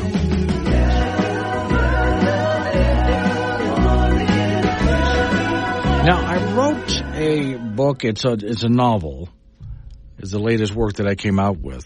And it's called Genericville, for generic neighborhoods that I've seen built up with horrible homeowners associations that run the place like a bunch of Nazis, right? So with that in mind, I like it and by the way, the novel is based on real homeowners association horror stories.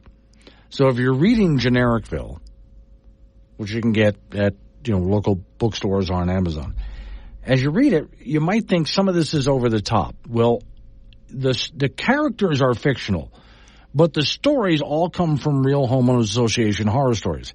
Here's one, because sometimes the city council can be every bit as bad as a homeowners association. Here's one guy who decided to deal with them in, I think, the most perfect way. I really have to admire this man. So this guy goes and gets a boat, which he puts in his driveway, right? And as you drive by, you can see the boat from the road. Well, the homeowners association, or in this case, the city council, same thing, said that he can't do that. That is just horrible. He's not allowed to have a boat sitting out in the open like that where everybody can see it. So he has to put a fence around his yard, especially in front of his driveway, so nobody can see the boat. So he does. He puts up a nice, tall wooden fence to hide the boat. Then he paints his fence.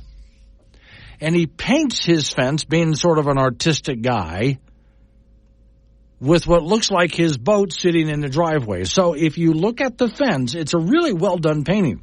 You drive by before, you would look up his driveway and see his boat sitting there. Now you drive by and you see painted on the fence a painting of the driveway and the boat sitting there.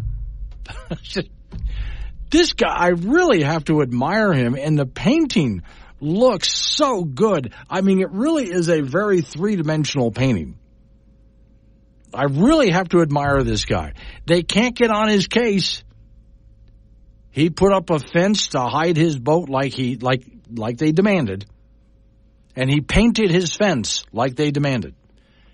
They just never said he couldn't paint his fence to make it look like the driveway and the boat that he's supposed to be hiding. I really love and admire people like this. All right, next story. Let's go to Ohio. Ohio has purged non-citizens from its state voter rolls. Yeah, and they got, let me see, Ohio Secretary of State ordered the state voter rolls be purged of non-citizens Tuesday after a review found more than 100 Ohio residents who were registered to vote in the state despite lacking U.S. citizenship. An investigation into Ohio's Public Integrity Division analyzed data from the state's Bureau of Motor Vehicles. Found about 137 people who appeared on voter rolls despite twice confirming they were not U.S. citizens. Ohio law requires that in order for a person to be removed from the voter rolls, they must have confirmed their lack of citizenship on two separate occasions. Quote, those individuals who received at least 2 written notices from the Secretary of State asking them to confirm their citizenship status or cancellation of registration. Failure to respond to these notices will result in removal from voter registration. We have kind of a similar thing here in the state of Wyoming, have had on Chuck Gray, our Secretary of State, who has had an interesting problem with, there is no law on the books here in the state of Wyoming that says you can't register to vote if you're not a citizen. And as is usually the case, nothing is illegal until we have a law determining that it's illegal. In fact, Chuck. I'm sending this story to Chuck Gray right now. There we go. I think he'll be very interested in this because he's kind of battling a very similar thing here in the state of Wyoming. There, he got the notice. All right, now, see, I have a story here about the Snowy Range, but that gets kind of complicated, so I'll go ahead and get into that tomorrow. But it has to do with who owns a road, and there's actually multiple owners of the road, including former Governor Matt Mead. But that's a bit of a complicated story, and we'll get into it tomorrow. Remember, today, check to see if you're registered to vote. Make sure you're in the party that you want to be in. Today is your deadline. The thing that I miss the most about living in Denver is the fact that you can have a Target, a dispensary, and a strip club, and a Chick-fil-A all in the same parking lot. I'm gonna pretend like that didn't happen, and everything will be A-okay. Well, that image is gonna stick with you all day. Serious takes on local politics, or something like that. Tune in weekdays 6 to 10 a.m. to Wake Up Wyoming with Glenn Woods.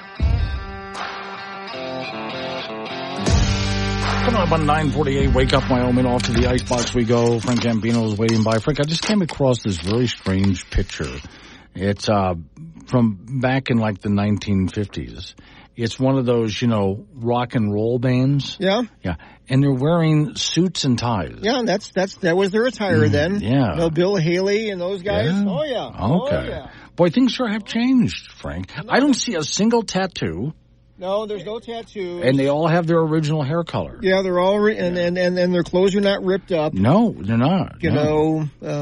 It was a very formal affair to tam out at that time. Especially if you're going to be on television. Well, yeah, look at the Beatles. Look at Chuck Berry. Yeah. Today, it really is different, Frank. I mean, it's old ripped-up jeans, T-shirts, same way. Hair is not the hair color you were born with. No. A lot of tattoos and piercings going on, and a lot of teeth work happening. Where they do all sorts of things. They got that metal grill. The grill and all of that going on there, yeah. certainly has come a whole different way. And I would also say, let me see, this is something my dad always complained about. This particular band has 3 guys with guitars and 1 guy on the drums. Yeah. Now, my dad always said that he hated that. That's it. That's all you got. They sounded pretty good for that, right? Well, you don't want to. If you have more people in the band, yes, that means you have to split the money. That's all that true. way. Now, you and I went through an era of the classic rock era, yeah, where bands had orchestras. At times, yeah. Yes, and they did rock opera albums. Yeah. Mm-hmm. Now, I did mention to our friend down the hall, DJ Nike, a lot of music that when I walk by, and you're going downstairs and you hear the music there. Yeah. A lot. I heard the way you said that, Frank. Yeah. You know what? I'm down there. Yes. It drives me nuts. I could be. A lot of it is. I pointed out to him, and he didn't deny it. Is sampled music, sampled from our generation. Yeah, just evolving into what it is today. They're not really creating new music. No, they just it's. Oh, I've heard songs by modern artists on some of our stations. Like, hey, didn't Elton John do that? Yeah. Back in 1973? Right, yeah. And then there is the thing with the younger generation when we point out and say to them, you should have heard the original version of that. They don't know. They didn't even know who the stuff was written by in the first place. Exactly right, yeah. And if you do show them the original version of it, in most cases, except when you got into the hippie generation, they were dressed nice. Yeah, that changed everything. Oh, it really did, yeah. Hendrix, Grateful Dead. Oh, yeah. So basically, when we get to Woodstock, that really changed a lot, didn't it? Yeah, fashion changed. Yeah. Cultural mores changed. Everything When changed. I was in high school, I was still of the generation where, boy, this is dating me, where, yes, we wore jeans. Yeah. But they were nice, clean jeans, and we wore a nice shirt. Yeah. And the girls dressed nice, too. That I only did that for school because I went to a Catholic school. Oh, okay. After that, like bell bottoms and stuff. Right after my generation, and went immediately to the grunge look. There you go. All right, in the NBA playoffs, the Denver Nuggets played like champions last night. They downed the Minnesota Timberwolves 112-97 to take a 3-2 lead in that series. And NBA MVP Nikola Jokic really had a fantastic game. 40 points, 13 assists, and 7 rebounds. He did anything he wanted to do, and Minnesota just couldn't do anything with him. It's the first time in the series that the home team won a game, and the 6th game of this series will be tomorrow. Tonight in the Stanley Cup playoffs, the Colorado Avalanche will try and stave off elimination. They trail Dallas 3-1. The Avs were just abused in Game 4 by the Stars in that 5-1 win by Dallas, and the Avalanche have lost 3 straight in the series. In Major League Baseball, don't look now, but the Colorado Rockies have won 6 in a row. They beat San Diego on the road 6-3. Pitcher Ken Quintrell threw 6 innings. He gave up 1 earned run, striking out 5. The Rockies are 14-28. Those 2 teams will wrap up that series in San Diego today. The state high school girls softball tournament will start tomorrow in Gillette. 8 teams in this double elimination format. Thunder Basin out of Gillette is the defending champion, and the Bolts are looking to three-peat, and they are the 2nd seed in the East. They'll play in Natrona in the opening round tomorrow at 4 p.m. Cheyenne East is the 3rd seed from the East, and they will draw Rock Springs at 2 p.m. Laramie is the 4th seed from the East. They will take on Cody, the number 1 seed from the West, at 4. Campbell County is the number 1 seed from the East. They'll meet Green River at 2 p.m. on Thursday. State high school soccer tournaments begin tomorrow, in the 4A ranks are in Rock Springs. 3A will be in Green River. Our latest WyoPreps.com soccer poll is out. In 4A boys, Jackson is rated 1st, Cheyenne Central 2nd, Kelly Walsh 3rd, Sheridan 4th, and Thunder Basin 5th. In 4A girls, Jackson is rated number 1, followed by Laramie, Kelly Walsh, Riverton, and Campbell County. In 3A boys, the top-rated team is Cody with Torrington 2nd, Worland 3rd, Green River 4th, and Lander 5th. And in 3A girls, Cody's on top of the list, followed by Douglas, Powell, Worland, and Lander. State high school track meet will begin tomorrow in Casper at the Harry Galdine Stadium over at Kelly Walsh. The largest culminating event on the prep calendar with all 4 classes participating, and that starts tomorrow and will run through Saturday. And that's it in sports. How many? Try finding a restaurant or hotel tonight, Thursday night, and Friday night. It's going to be tough. Yeah. Casper, I had to think about that for a moment there. When it comes to this time of year, you want to go somewhere and stay the night. You might want to make those reservations way in advance. Yeah, or go somewhere else. Go stay in a hotel, or maybe go stay in a tent somewhere. Yeah. Go camping. That's fine. This is a good time to go camping. Not like you're going to get thunderstorms in the middle of the night. No. That's just fine. All right, thank you, Frank. Coming up on some local business. we got to take care of. We're going to roll into news time after that. National local update on the weather forecast. I'll remind you one more time, if you haven't checked to make sure you're registered to vote, do that. Today in Wyoming is the deadlines. Wake up, Wyoming.